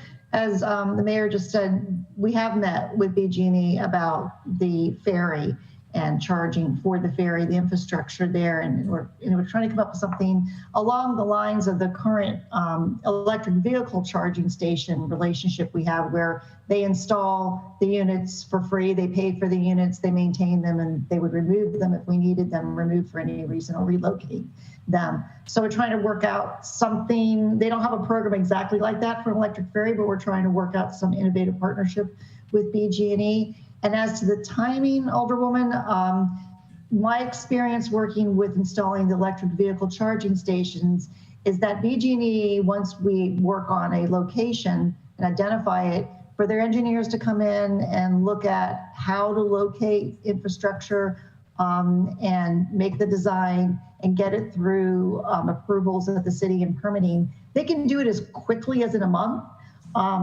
Largely because of getting it through the approval process and staffing time. It can take usually about 2 to 3 months.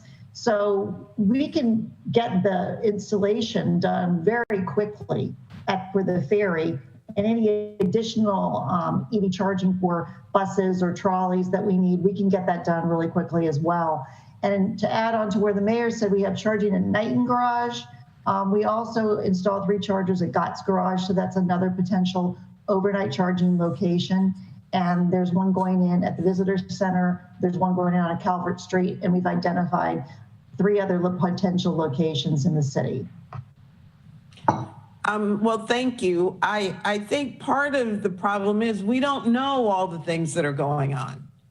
You know, I mean, what you're talking about is new to us. So maybe, you know, a schedule, a timeline or something nothing that would be in stone, but something that will give us an idea of all the things that have happened to get us to this point and hopefully get us beyond. So I can provide that if you want the EV charging stations easily. I've done that before with the Environmental Matters Committee, and I can update it. Okay, thank you.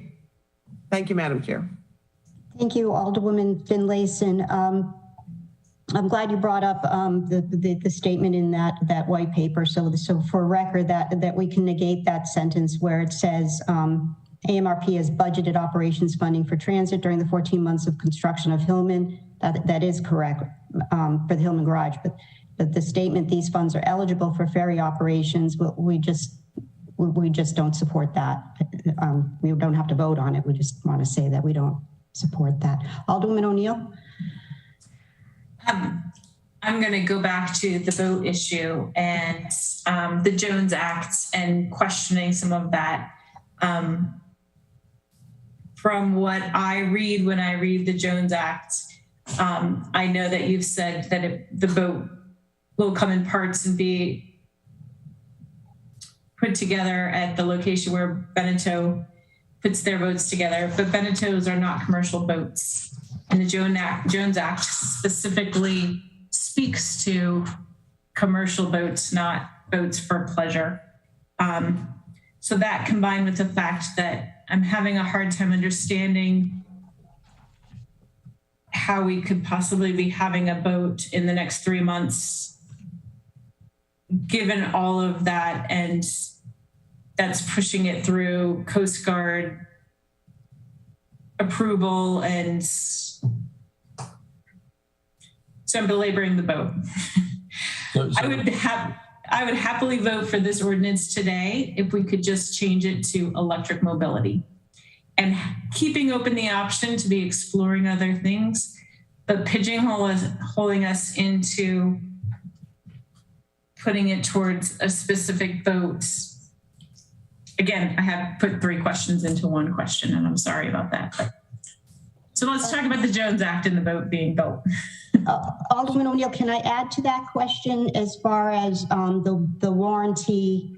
Let's talk about the boat, and one other concern, if we're going to talk about the boat, is the warranty, and then ordering, as far as maintenance or ordering foreign parts. Who will we contract to install and fix these parts when they arrive? And then I think the other issue is, how do we know how long this boat can operate in the water, et cetera, et cetera? What do we know about this boat? Am I okay with that, Alderwoman O'Neill? Yes.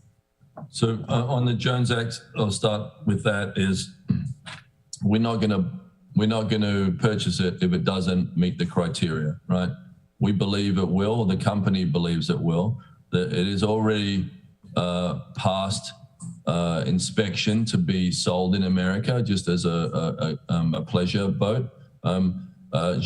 Beneteau are not just pleasure boats, but they're also charter boats. They're in commercial fleets of charters all over the world, but all over American territories. And those boats carry 10 people, they carry bigger numbers than we're talking about here.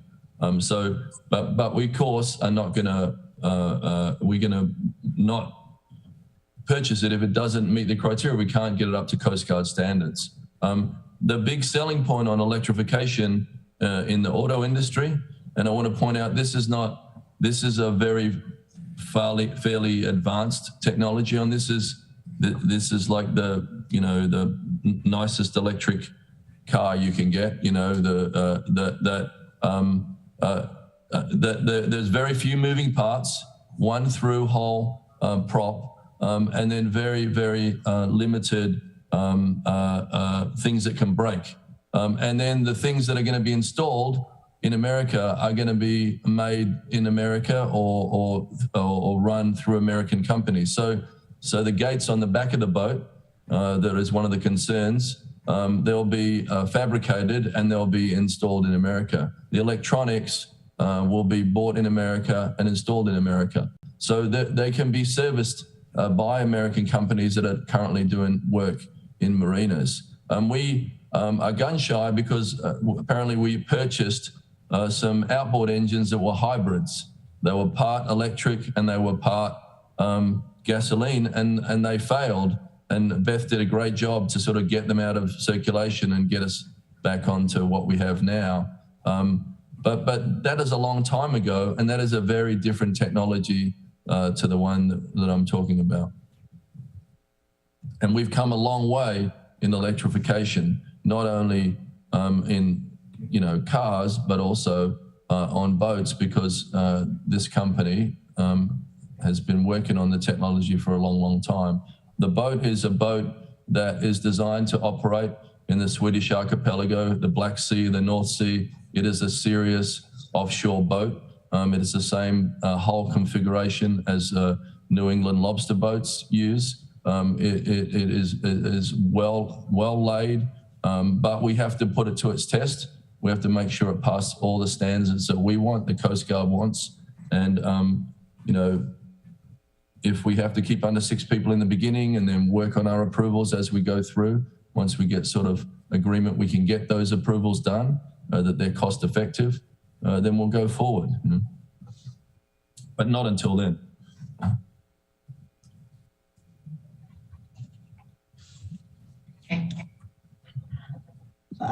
Let me ask this question, and it might go to the director of DPW. How we are purchasing a boat before we have a plan of what is required at point A and point B. I have to say it has to go from point A, which is 5th Street, and to Prince George Street. And they both have to have the infrastructure to accommodate this boat. So we get the boat, and then we're in the position where we have to design this infrastructure to accommodate this boat. That's not typical engineering. So I don't want to put the DPW director on the spot here, but that's a concern. I don't, it's probably an unfair question because you haven't evaluated, the widths and depths and all that kind of stuff. But essentially, do you think that there would be exposure in ordering this boat without having an engineered plan for the infrastructure that will accommodate it? I think that, Alderman, that, it might be a untypical way of approaching it, but I think because it could probably work because of the lead time and the production of a boat like this. It's not like an off-the-shelf item. It's it would take a while to manufacture it. And once we have the specifications, it would allow us during that period to do the necessary engineering to retrofit the dock to accommodate the vessel that is needed. We haven't at this point, as you pointed out, done any detailed analysis of the landing area or the charging area, but those are just technical details that we could work out. And we do have enough lead time, I think, to. So I don't want to do something half-baked here. I mean, that's why I feel strongly that this boat should be separated out of land transit, because we need to identify what's needed for that infrastructure. We need to focus on that vessel coming to us. If we approve today the money to buy that vessel, we got to get going right away on a plan, not to show the whole electric mobility plan and the charging stations and all that. We've got to focus on, this is Annapolis. We have to focus on what we need at those 2 locations. That should be a separate plan. And we're also making a very big assumption, in fairness to Eastport, that we have decided that 5th Street is going to be the docking point. And so that we're considering that. It's not really in our purview as far as that doesn't involve money, but that we can't help but not think about that. But it sounds like that decision has already been made. I see Alderman Arnett is here and he can speak to his residents about that, but we need a plan. I cannot, I can't, there's so many moving parts, and I really think it's in our best interest to separate out these two projects, and I don't see why, unless it's to leverage funds from the city, from the state and the federal government. Could I have an answer to that? I mean, in the interest of one of these things moving forward, I would think that you would support pulling out the boat and the respective infrastructure separately. David? Yeah. So I think there's a couple of parts that we need to unpack in all of this. So one, this is a holistic solution. This is all tied together. I guess you could separate this out, the circulator, because I think the circulator, we're going to go electric on that irrespective. But I think that the carts are directly tied to getting people to these locations where the ferry's going to run. So you cut that out and separate that. And I guess I'm not sure what we're talking about when you say separate out.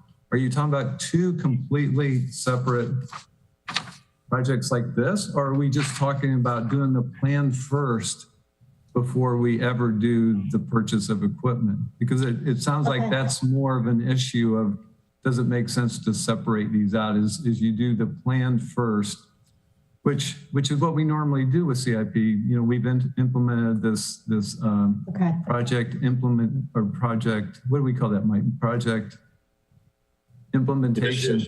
Initiation, project initiation study. Before you ever see one of these sheets in the CIP, we now spend time to do a project initiation study to see what the project's all about. Because of the long lead time of the ferry, we thought it would be advantageous to get that started, because it's going to take, and maybe it's shortened now, but to get that on order while we're doing the study. The study needs to be done, no doubt about it. Nobody's arguing that. I think it's also important to note that projects are done all the time for one specific piece of equipment. That's not at all unusual. So if we know that this ferry is going to use this specific spot, you would use the design parameters of the boat to design the floating docks there and whatever infrastructure that you need. That's not unusual. So I wouldn't necessarily be concerned about that so much as a need for separating this out. And again, I think I just need to understand what you're talking about as far as separating. Is it moving it back a year, or is it actually establishing a whole separate capital project? Okay, let me simplify it. If I were to do a scope of work for the study, and then you have a line item here called study planning, $100,000. If I were to do a scope of work for that planning, how would you define it? And my argument is, to move this forward, I think it would be advantageous to have a separate plan for the taxi, a separate plan for water versus a separate plan for land. Because I think you're underestimating what's involved in the water mobility plan. Let's call it a water mobility plan. You have serious infrastructure on 5th Street it's in bad shape. So we're designing it to accommodate a boat, and we also have to design or implement whatever we need to do on the other side. So why wouldn't it be smarter to isolate them and say, okay, this is our plan for the water, this is the transit, and then you can the land transit is almost the easy part. I mean, Alderman Finlayson mentioned before, this should come before transportation. What do you have to come before them? I mean, there's not a plan. It's so concept level with good intentions, but I just want to get it, implemented. And this is the smart way to do it, is to know what you're doing. I mean, plan wise. And so right now we would be at the point where we'd order this boat, we'd get the design specs from them. We could work and design the infrastructure for 2 locations. That's a big deal. That's a big deal for Annapolis. And so I would hope, and I'm getting too much into the operational point, but I am sort of dissecting this $100,000 of planning. So let me go back to my question. If we were to keep this as is, and we have the $100,000 for planning, what are you telling those engineers to design? What are you telling them to plan for? The whole kit and caboodle? Yeah, so again, I think what that study needs to be, and let me walk through I think it's 4 different things that come to mind. So the first thing you need to figure out in this study is what is going to be the demand for the system, right? I mean, that's going to drive a whole lot of other decisions. Is how many people do we expect to actually use this? What are the operating parameters going to be? So I think that would be the first order of business, is to figure out what the anticipated demand would be. And that's almost like a business case analysis, right? Where you figure out what the customer load is going to be and then plan from there. So based on that demand study, then you need to look at the traffic and the parking aspects of this. What are the impacts going to be, and what are the options to deal with that? And, at Eastport, Mr. Reichard brought that up, and it's a very good point that needs to be studied, of how we're going to handle the parking, how we're going to handle the traffic, how we're going to get people down to 5th Street. Are we going to use the carts to get everybody, park them somewhere else? That's what the vision is. Park them somewhere else, and then use the trolleys to get them down there, so there's less traffic right in that area. But then you also need to figure out, mostly for the going forward basis, what the operations and maintenance of this system is going to look like. We've never maintained an electric boat. I'm not sure we've ever maintained an electric trolley or electric circulator either. We would anticipate that whoever our operator is for the ferry would also have maintenance responsibilities. Those typically go hand in hand. So yeah, absolutely, we'd have to bring our operator into those discussions, but also what are the operations and maintenance costs going to be for the rest of it, for the electric circulator and for the electric carts. And then finally, what are the hard infrastructure needs going to be? What's the dock going to look like at 5th Street? What needs to be done there? What do we need for charging infrastructure? Jackie addressed some of that, but there's going to be more pieces to that as well. And how are we going to maintain these? We would have the operator maintain them, but you still have to have facilities available to maintain these assets. So in my mind, those would be the main things that we would need to look at and that we would ask for in this study.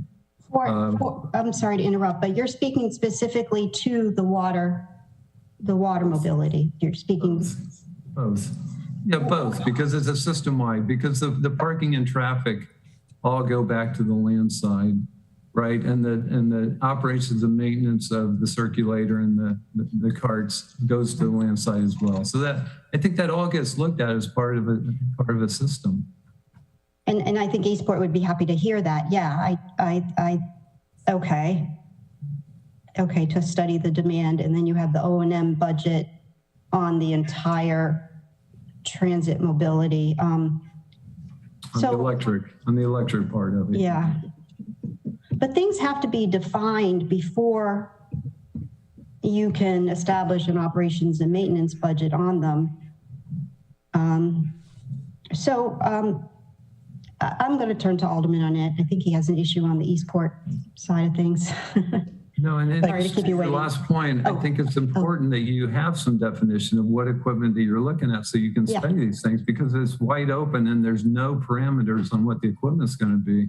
Right. So, to go back to your previous question about that, you almost have to have that type of information in order to do a reasonable study of what the equipment's going to look like. I totally agree with you. I totally agree with you. And that's why I'm concerned on merging these two initiatives together, because by the time what you're just defined as sort of a comprehensive plan, it took us 4 years to get the comp plan 2020 done. I mean, so again, my interest is to move forward, and by I'm just trying to break it into pieces so this can move forward. And I don't think I'm making myself clear. Alderman Madam Chair, if I could just say. There you are. Yeah. The process that as City Manager Gerald mentioned that Public Works now follows for all our CIP projects incorporates exactly what you are adumbrating that be followed, wisely mentioning should be followed.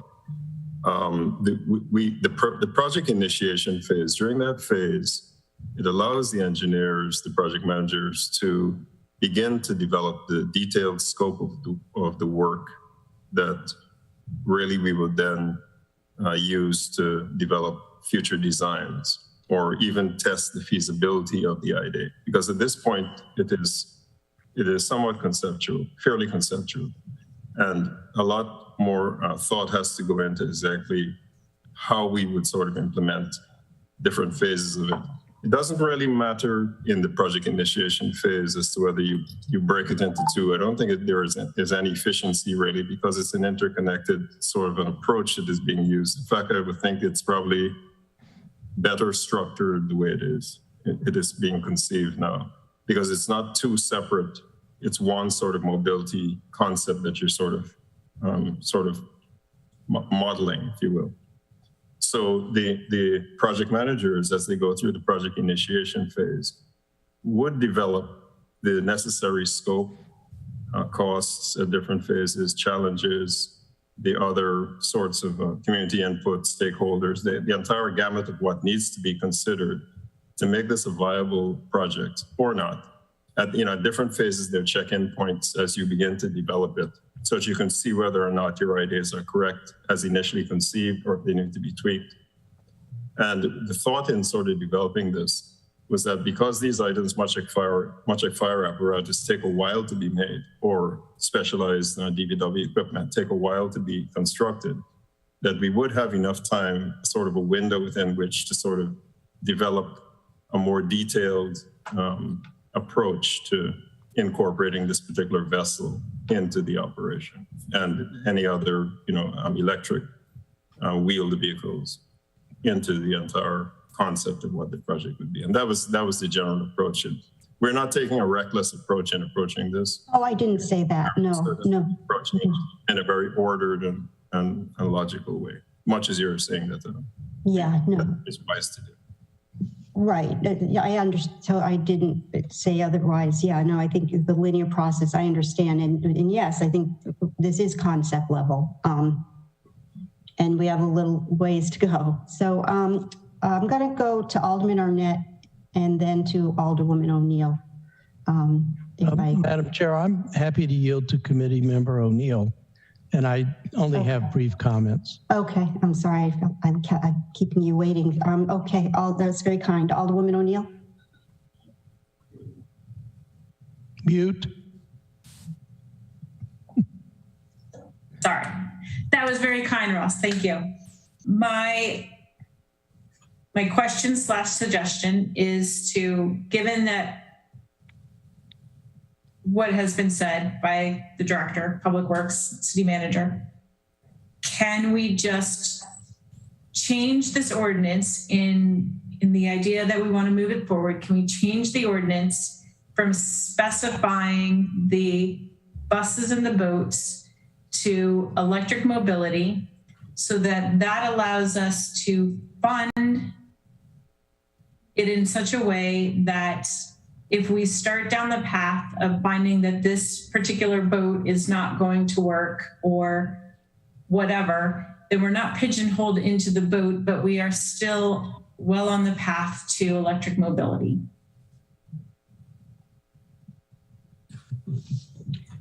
Mayor Buckley is shaking his head yes. Absolutely. I think that means yes. I would keep it as general as possible so we don't tie our hands. I believe this is the best product, but if I find a better product or a better idea, I'm always up for that. That's what we do, right? So right, and I think that would help the people that are stuck on, whether we can use 5th Street or not use 5th Street, if the parking is going to be an entanglement. I just believe that it moves the capital improvement request forward, but it removes the specifics of the boat and the buses, but allows us to explore those, and it allows Public Works to do that study and figure out the feasibility and perhaps utilizing the specs from this particular boat. And we might very well find that this particular boat's not going to work, and or the mayor finds another boat that is, built in Omaha that is all 100% US parts. Maybe it's in Eastport, yeah. But I just think that we're going to be turning our wheels over the feeling of all of the unknowns until we can just pull some of the specifics out. But it still allows us the opportunity to be looking at the boats and looking at options and looking at the buses and the 6-passenger vehicles. Well, I think that would just be an amendment. Would that be? I think. Well, let's look at the numbers. So are you saying, Alderwoman O'Neill, that we would purchase the boat? Or are we just putting a down payment? If we look at what we're, can you tell me, looking at the bottom of the capital improvement, you would obviously have the planning line item. I would suggest we find a way to put more in that line item. And then we have this equipment acquisition, but that's where you want it to be vague. But in that is the purchase of the boat. Am I correct? There's a deposit for the boat. So if you put, let's just say it's 30,000, right? But we make that refundable if it meets the criteria. If it doesn't meet the criteria, the owners have said that it will pass the tests and pass the Jones Act. If it doesn't, then we get the money refunded. But at the same time, well, first of all, I'm trying to lure the company to Annapolis or Anne Arundel County to do production here. That would be our dream if they could fit into a David Taylor Center, or they could fit somewhere on the Chesapeake Bay. Eastport would be, the perfect, but their facility in Sweden is quite big. But leaving it general to me is a perfect solution because I think there's probably other mobility ideas that we haven't really thought of. But I don't know if that's, David, how that would look on, is that just an amendment? Is it? Yeah, it's just an amendment. The way it works when you approve these CIPs is you're really only approving funding for the current year. So in this case, it would be FY22. The other is just sort of an intention. So when we put forward the CIP for the out years is a resolution because it just shows your intent. But for the current year, it's an ordinance that actually appropriates money to those projects. So if you approve this, you would be only approving the money for the FY22 budget. We would have to bring the FY23 numbers forward as part of the FY23 CIP for appropriation. Hopefully that makes sense. So I don't know what the desires are of the committee, but if it's to only do the planning study as the Eastport folks asked for, then it would be pushing the equipment acquisition out. I wouldn't recommend that we just leave the $30,000 down payment because when you order something like that, you have to have the full amount of funding, even though you're only paying a little bit up front in order to place the order. So we need to keep that full amount or push that back a year. And again, I'm not advocating one or the other. I'm just trying to provide the options. David, could the $30,000 down payment go into planning because we need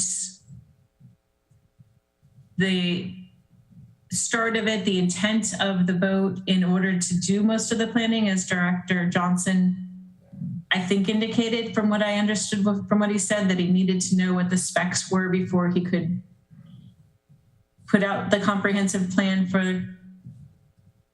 So would Director that be possible? Dickinson is on and is going to discuss the purchasing aspects of this. So the answer to your question is no. We cannot issue a purchase order to a vendor for something, services or goods, unless we have appropriation that would cover it and a funding source to cover it. So we would have to have the cost of the boat in hand, budgeted as an appropriation in 22. Now, with the 30,000, you're just talking about how much cash do we have to send to them. The appropriation needs to cover the entire purchase, even though we can set it up just to pay the 30. So you're referring to the $330,000. Somehow that's the estimate for the boat. So yes, 330.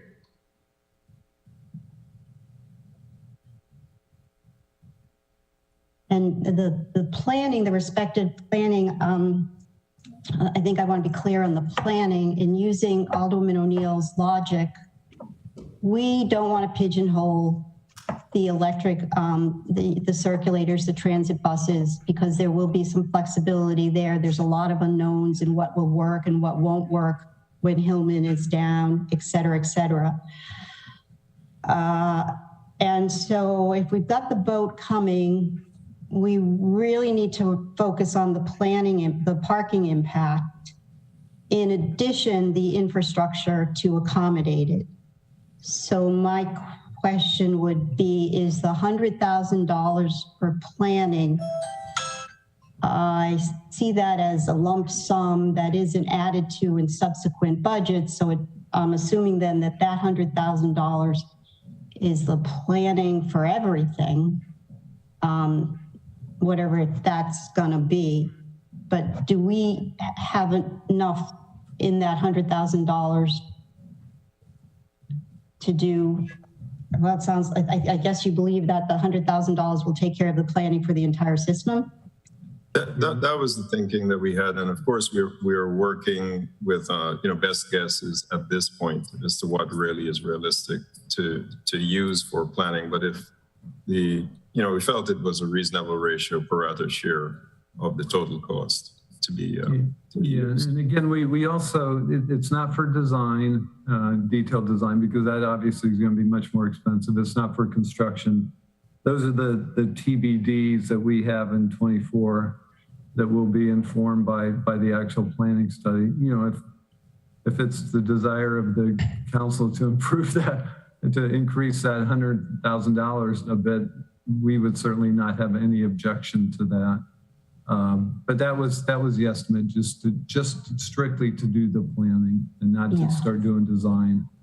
How much did the comp plan cost us? Not enough. Anyways, that's a much bigger effort than this. I know, but yeah, well, yeah. Okay. And the city overhead is on what? That's overhead on the purchase, or what is that? City overhead is 5% of everything that's in the project. So it's 5% on top of the 100 and the 330. Okay. So we don't duplicate efforts on planning the parking. We call it the parking study. That is there discussion about doing a parking study with the Eastport Association? They're doing their own. I mean, we don't want to duplicate efforts. If we're doing a parking study, is it just specific to this electric initiative? To get people on the ferry? Is that what it's limited to? That's what the thought was. So based on the expected demand that's determined from the study, you have to look at what traffic that would generate, and then what the options are for parking. So it would just look at that traffic generated by the system. And to do that, you have to make an assumption, and our assumption is the location on 5th Street. And if that proves I don't know what the word would be. If I think you'd have to assume that somewhere in Eastport, I'm not sure that it has to necessarily be specific to 5th Street. Again, you're looking at traffic, you're looking at what the demand's going to be for the ferry, no matter where it is. and then what traffic is generated from that and what parking options are available within Eastport, because then the trolley would run between whatever those parking locations are and wherever the ferry is located. So that's not a big difference. As long as you can say it's going to be somewhere in Eastport, then I think that study is going to be somewhat the same. Okay. And then I just have a broader question. AMRP has a transit idea for when Hillman is down. And I understand that that is via logistics. Is that a closed, to speak in engineering terms, is that a closed loop system? I mean, is that, I don't, as Alderman Finlayson said, I don't want to commingle. I mean, how does this interface with what we approved Monday night? Yes, or how does it impact that via logistical plan that we're marketing?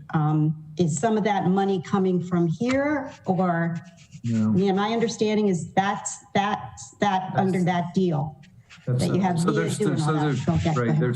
There's three. Am I on mute? Okay. Go ahead. There's three parts to the garage mobility plan.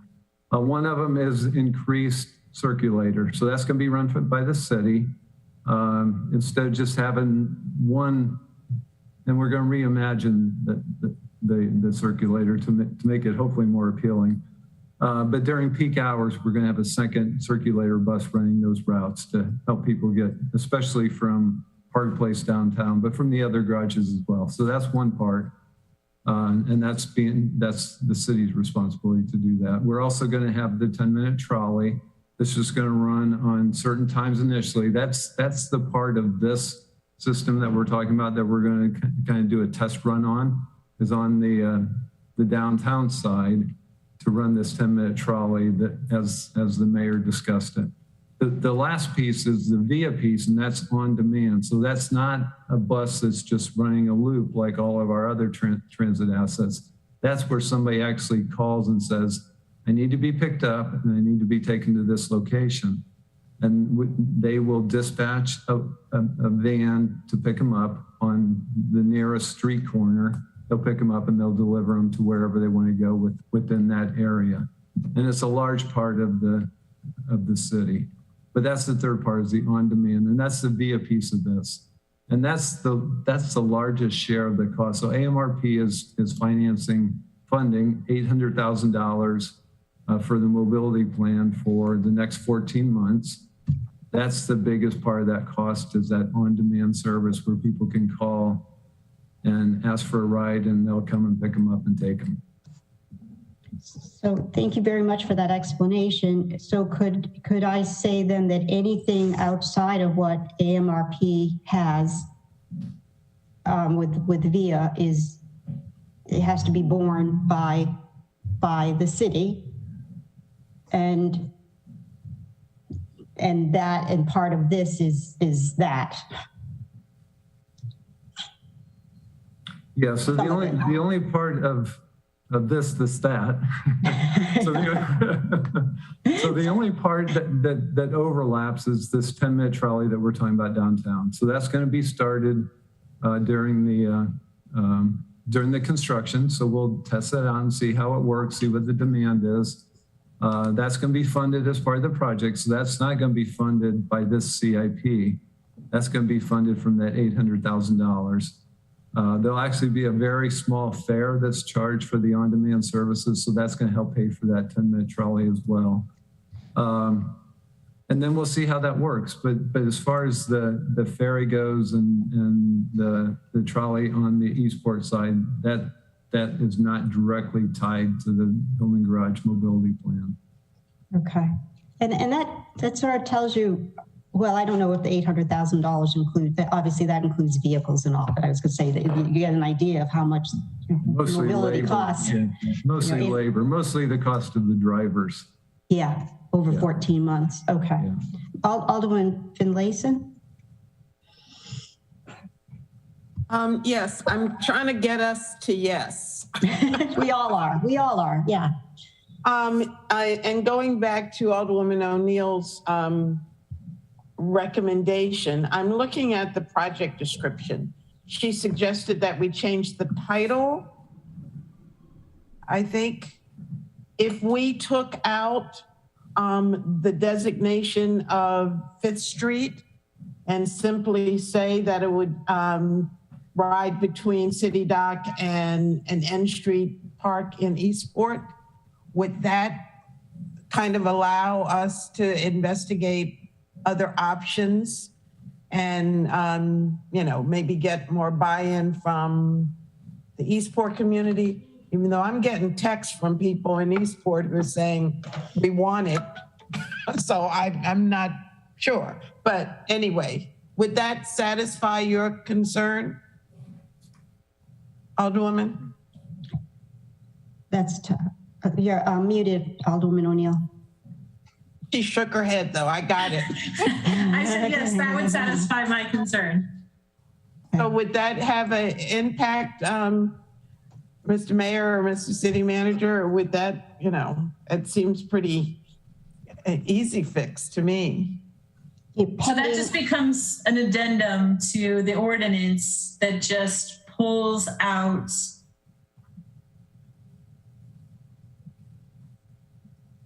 about the boat, even though all the planning has to take place. So we've agreed we're going to do the boat. I thought the biggest contention was where it's going to go. And I'm not seeing anything in the legislation that speaks to Eastport. I was looking at the CIP form, actually. And then basically, which should say, it should alter the first phase of the project would actually be the planning and preliminary engineering for infrastructure. It should actually be the first phase versus the purchase of the boat. Where are you in the resolution, or are you? No, I went back to the appendix. Appendix A? You were reflecting the appendix. Okay. I was, okay. Can we work with this, or should we, Appendix A, the description, project description, can we work with that, or do we want to exit out and do our own? Well, I don't know. I don't think we need to exit out. If we can amend that piece of it. Yeah, without chopping it up too much here.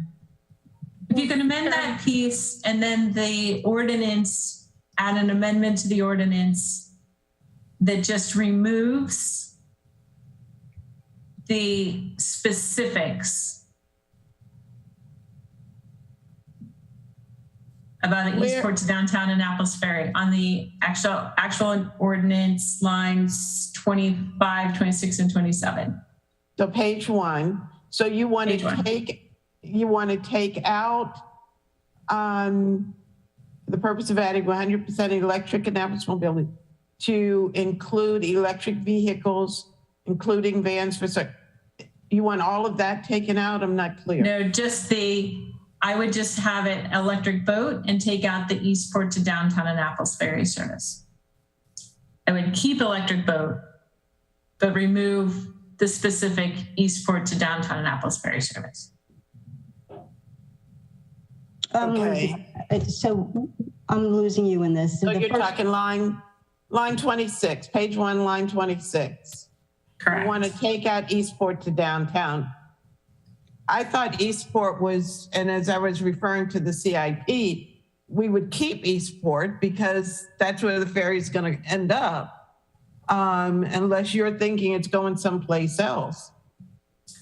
I mean, this is pretty general from Eastport to downtown. Okay, you could leave that in. I was thinking it was specifically for 5th Street, but now that I'm rereading it, I'm seeing that it's not. So that's just in the CIP. So we could take 5th Street out of the CIP. Okay. And it would be more matched with what the ordinance actually says. Yeah. Correct. So what do we want to, are we working on the ordinance or are we working on this, the attachment A? Do we want to work on, back and forth. But I think we just agreed that the language could be, we could strike through 5th Street in the CIP. And it in turn would match what the amendment says. I mean, what the original ordinance says. Correct. Yes. Yeah. So if we can amend the appendix, then that's what we do. So I'm making a motion, or Ms. O'Neill, you make the motion. It was your motion. But to amend out on the appendix? Yes, so I'd make the motion to amend the appendix to remove 5th Street from the project description. I'll second that. All in favor, signify by saying aye. Aye. Aye. So we don't pigeonhole it to 5th Street. I'm sorry, Alderman Arnett has had his hand up. Okay. Mine down. Alderman Arnett. Who's now on mute? Okay. Thank you, Madam Chair. Thank you, Alderwoman Finlayson. First of all, I want to point out that I am a co-sponsor of this ordinance, and I firmly believe, I think, as we all do, since we're all co-sponsors, in electric mobility. I agree with Alderwoman Tierney that I'm not sure there's enough money in this CIP to do all of the different planning that is required. I am feeling affirmed by both the statements of City Manager Gerald and Director Johnson that we plan first. It's sort of ready, aim, fire, not ready, fire, aim. And I think that's how we always do it. So I think that's fine. I think the dollars in here for the boat are because if we find a boat that we can buy, we do need an appropriation. So I think this just puts those dollars there. If we don't find a boat or we don't immediately find a boat, we don't have to planning from Ward 1 and downtown. I don't have a problem separating this into 2 CIPs, but I did hear Director Johnson say it actually makes it easier for them to plan for this if we're looking at electric across the board. I think that there are bigger issues to be considered when we get to the budget and talk about this, which is trade-off with these particular capital expenditures versus other capital expenditures, as like the ones that I put in my CIP request for 23, things like cameras for public safety, crosswalks for public safety, a lot of those things. But we'll deal with that in the budget process. Finally, since I'm as hungry as I'm sure the rest of you are, I agree. I urge us to keep in mind what Alderwoman Finlayson and Alderwoman Tierney keep pointing out, which is the waterfall from the concession agreement is only $1.x million. And we're going to need all of that and more just to run the normal transit system. And these are dollars in operational terms that will also be either eating into or competing for that. Running free shuttles, free circulators, free ferries are not free. We're going to have to find the money for that. So I think there's a much bigger budget issue when we look at the trade-offs of all of these capital expenditures and operational expenses in terms of keeping the transit system going. So I hope my comments have been helpful and short. City Manager Jarrell, then at the end of fiscal year 2022, or at the end of when we're deciding on allocating money for fiscal year 2023, what would be your measure of success in this? That what would we have done? What would have been completed? Because what concerns me is that the description above on Exhibit A talks about this is where it's out of order. The cost for design and construction of the docking upgrade required at 5th Street will be determined during the planning and conceptual design process and are expected to be funded in fiscal year 24. That's not concurrent with this boat coming. I mean, that tells me that, I do have to get onto another call. Could I just? I know we're all hungry, but I'm sorry. Yeah. I've got another meeting, but I want to say all these things, I truly think these could be the replacement boats for our harbor master. This could be the first place in America where we have an all-electric fleet for our harbor master and make a huge environmental statement about who we are. Thank you all for listening. Thank you for putting up with me. I got to go. Thanks. Hi, Mayor. Thank you. Okay, so Anyways, yeah, go ahead. You want me to answer you. So the thought on that was that it's going to take, so right now we're over midway through FY22. So if we get the money for the planning in FY22, there's no way it's going to be done in 6 months to help us put together the FY23 budget. I mean, we're doing that right now in preparation for the upcoming budget process. Right. So that's why that was all pushed back. Ideally, we would have all that and have it in 23 so that we can make the improvements that need to be made. But you know, reality is such that it's going to take through 23 to get the study done, so we know. Yeah. So hopefully we can put in 24 what those numbers will be, at least estimates of what the design cost is going to be and what the construction and what that's going to look like. So that's how this was formulated, was based on that. Again, the thinking on the boat was just that it was a very long lead time item. Sounds like maybe that has shortened up now. I don't know, but you know, boats right now are 18 to 24 month lead times. I mean, for all boats, almost across the board. So, and this is kind of a specialty boat. So anyway, that was the rationale for the way these things are kind of laid out, was get the study done mostly through 23, FY23, plug the numbers in for 24 for the infrastructure, for the design and construction of that, and get the boat at some point, you know, 2 years from now. Okay. And so Gavin just made a statement that we have we're going to need that infrastructure upgrade for that boat. We're going to need that eventually. I think he's talking about that temporarily you could put that little bridge down there and you could operate. There's going to have to be charging facilities. But that you wouldn't want that to be the permanent solution. Mm-hmm. And then zeroing in on the boat, if we find that we have to do some upgrades to meet regulations, I guess then we would have to take that out of the allocation or use the allocation in fiscal year 2023. So that's why, again, the planning is so critical. That's really critical path right now, is to get that plan. I agree. It was Alderwoman Finlayson. Yes, thank you. I've heard both of my colleagues speak to the planning funding. That's $100,000. Do we want to amend that to increase that amount?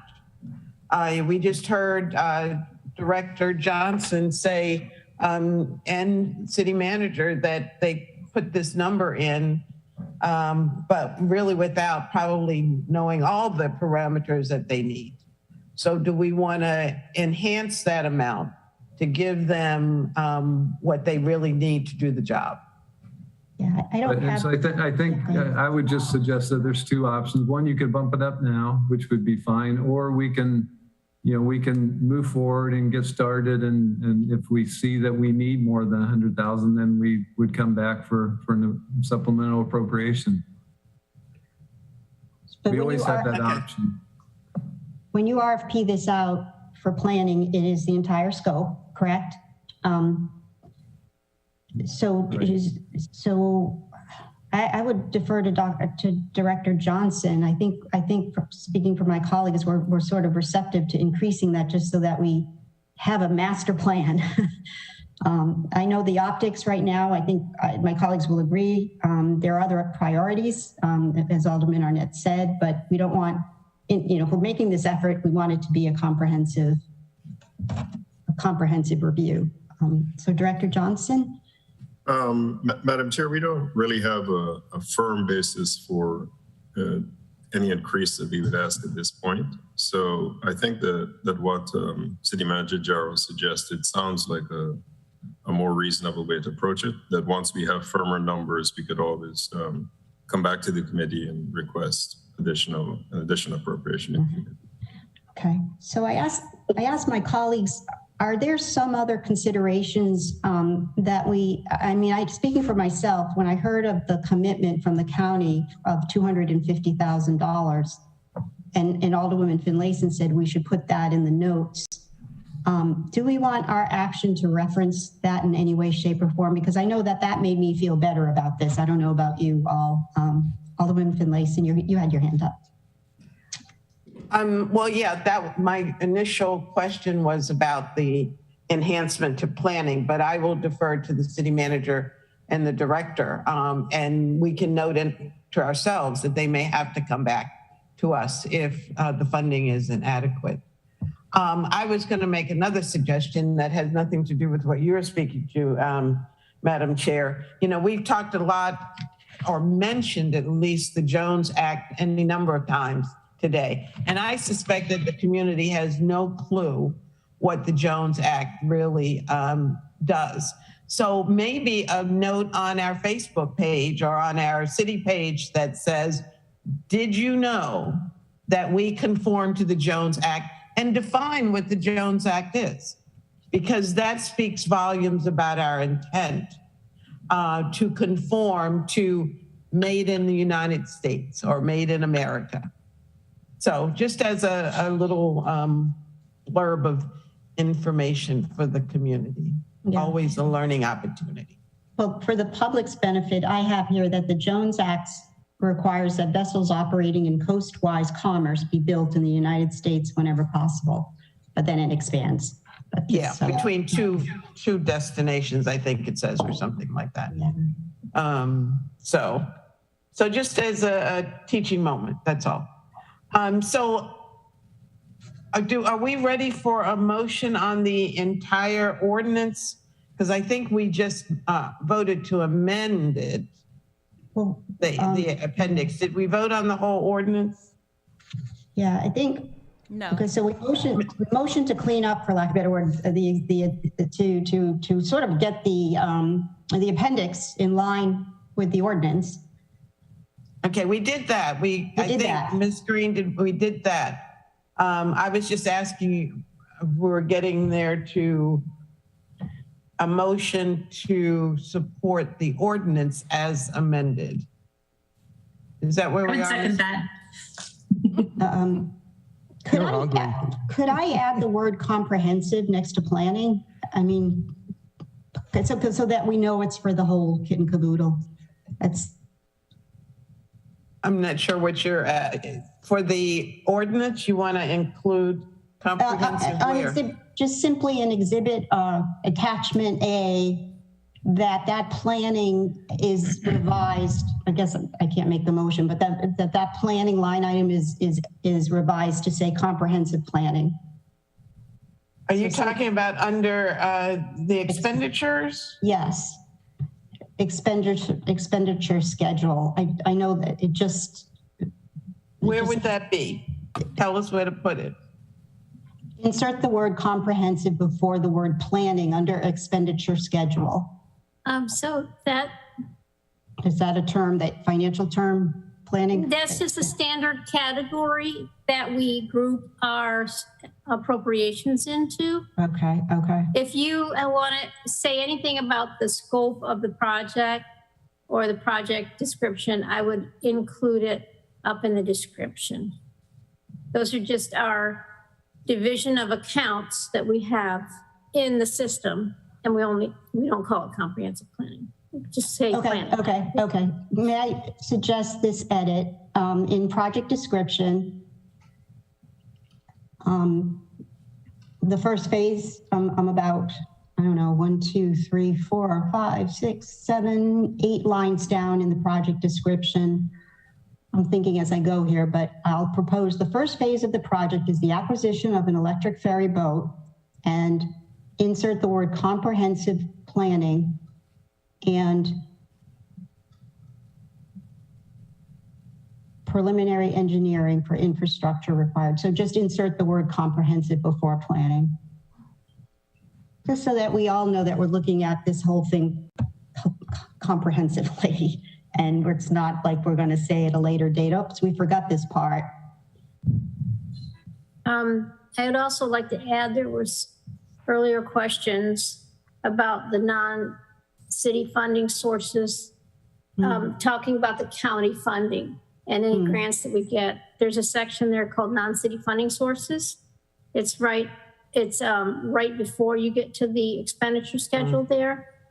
That's where we put where the non-city funding sources are coming from. And as we get more details on those, we would fill out the information, such as the amounts, that kind of thing. Oh, okay. So we don't have to put it in the notes section, but we're not at a point where we could say anything about that county grant. Well, we might be. I don't know the terms with the county, and I wouldn't put the wording in here from our perspective until I have a commitment from them on the amount and that they're committing to it for this year. And I also wanted to add, we don't, even if you give us the spending authority here, if we don't have a commitment from a grant, we're not going to allow purchase orders to go forward. And we have to have the promise of the funding before we move forward with spending money or committing to vendors. So let me ask, could we, in that same category, Ms. Dickinson, it says grants are anticipated to be received from, and then it lists. Could we put like in parentheses for the behind the county, 250,000? If that is the amount the county has committed to this, then yes, we could put it in there. But I don't recall getting anything from the county. That may have been just verbally from them. So okay. We can put it in there, but it probably won't take too long to get a commitment from them, even if it's just an email. Mr. Gerald, I thought I heard you say that you had gotten a verbal commitment. I did get a verbal. I got a verbal last Friday. Yeah. So our ears perked up on that one. Yeah, so there'll be documentation coming shortly. Mm-hmm. Okay. So I just got a text. Could I entertain a motion, getting back to my amendment? Correct me if I'm doing this the wrong way because I can't make a motion, but could I entertain a motion under project description that we edit the line about 8, 1, 2, 3, 4, 5, 6, 7, 8, it's line 9, that we insert the word comprehensive planning, comma, including a parking study, comma, and then continue on. So I'm inserting the word comprehensive planning, in comma, including a parking study. That's what City Manager Jarrell called it. Well, I would have a question for Mr. Jarrell and for Mr. Johnson, because in my mind, that's planning. Would we have planning for such a project and not include? I mean, we can put it in there, but I think it kind of discredits the professional capacity of our staff. I mean, I would think that would be automatically part of the planning. Not necessarily. Well, that's why I'm asking them to answer for me. Go ahead. Yes, Alderwoman, we would plan comprehensively. So it would be our intent to encompass all the components that would make the project viable. So, the parking study would have to be part of that. So, whether it's in or not, it wouldn't change the way we would approach it. Okay, I just want that to be clear to the Eastport community. I thought that was an important addition for the Eastport community.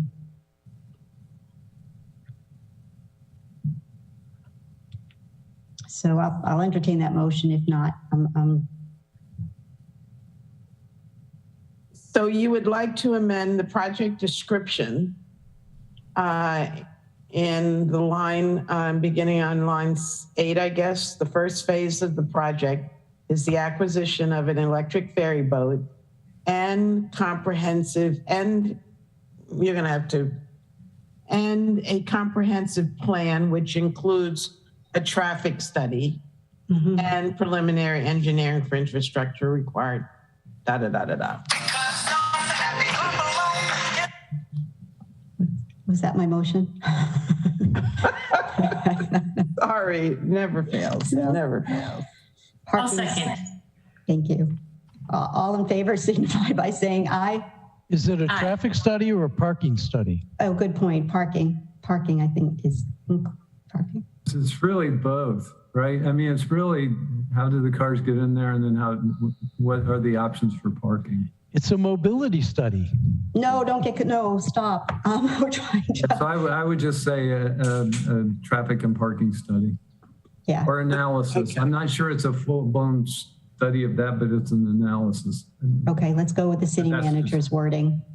Okay, so it would be parking and traffic study? Analysis. Analysis, I'm sorry. So Ms. Green, did you get all that? Yes. Okay.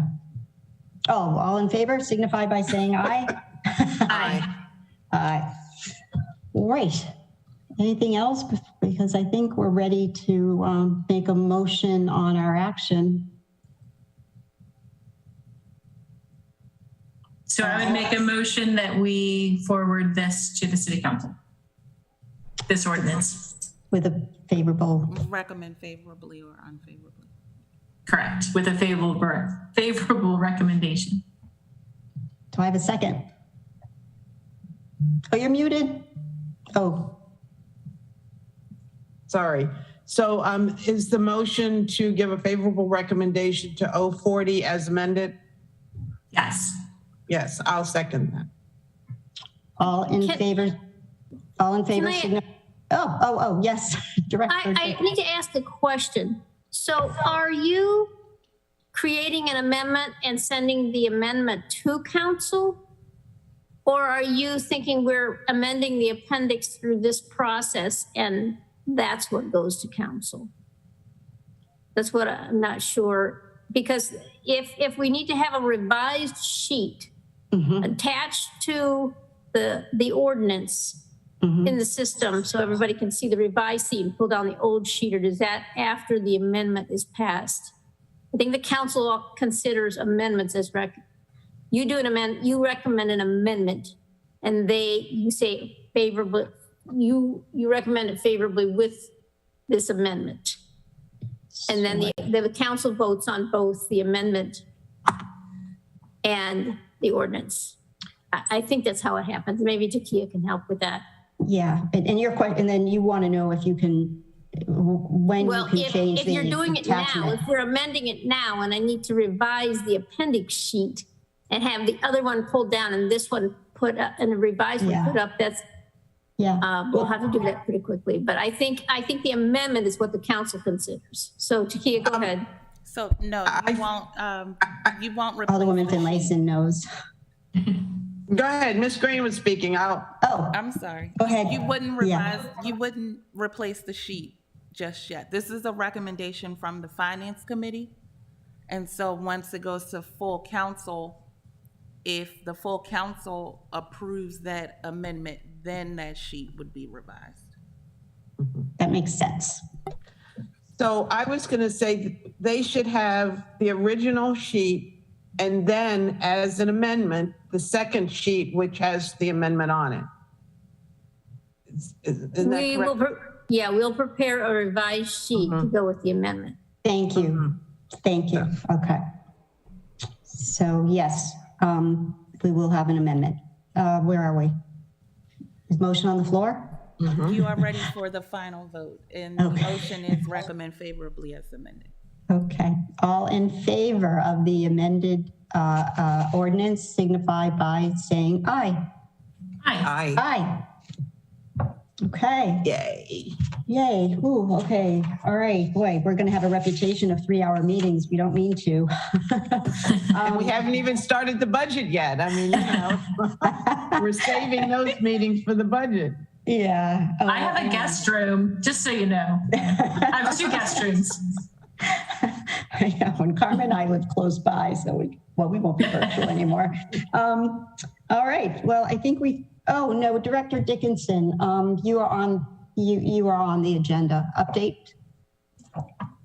other than you want your lunch? Yeah. No, but Yeah, we would appreciate an update. I'm working from home today. Yeah, so I'll just say that we're working on 3 big things right now: the budget, trying to pull those numbers together for presentation and discussion with the mayor, and the AMRP deal. That's thank you for your consideration the other night. We appreciate that. Now we can move forward and get that complete. But that's also takes more time in meetings. And the other thing is the union negotiations. Those are going on right now too, and we continue to have almost a meeting every week with each of the unions. So that's time consuming too. So that's pretty much what I've been working on. We have to re-advertise the purchasing officer position. That person did not accept our offer. And we have to re-advertise our accounting position as well. But on a positive note, Katie has a budget analyst, a contractual budget analyst going to start with her. So hopefully help with some of that legwork. Is Brian Snyder, I assume, is staying on until you have a person? He has given me a deadline through which he will stay on, and I don't know what we'll do if we don't get somebody in the position by then. We're gonna have to. What other key positions are open on a staff? We get copies of the job openings, but what are some of the key positions that are open, and what is the status? Are you talking about finance? Because that's it for finance. The city manager will speak to the other departments. Yeah. Well, we still have, as you know, we still have 2 director positions that are that have acting or interim. So those are important, and we're moving forward with both of those, hopefully in the near future. So I guess those are the 2 big Director of Transportation and Planning and Zoning. Transportation, Planning and Zoning, right? Okay. Alderwoman Finlayson. Yes, thank you. Question for Ms. Dickinson. You mentioned in the gentleman person who declined our offer. Can you share with us what the reason for turning it down? I don't know that it was so much on funding, a little bit maybe on the salary level. But the situation that person's in right now, as far as their personal life and moving from, they work at another government, and moving from that government to our state pension would also cause an issue for them. It's one of their considerations in turning it down. So is there anything that we could be doing to further enhance the position? I don't know how many you interviewed for it, but. I don't know. I think the salary that we have for that position is in line with similar positions in this area. So I don't necessarily think we don't have the right salary scale.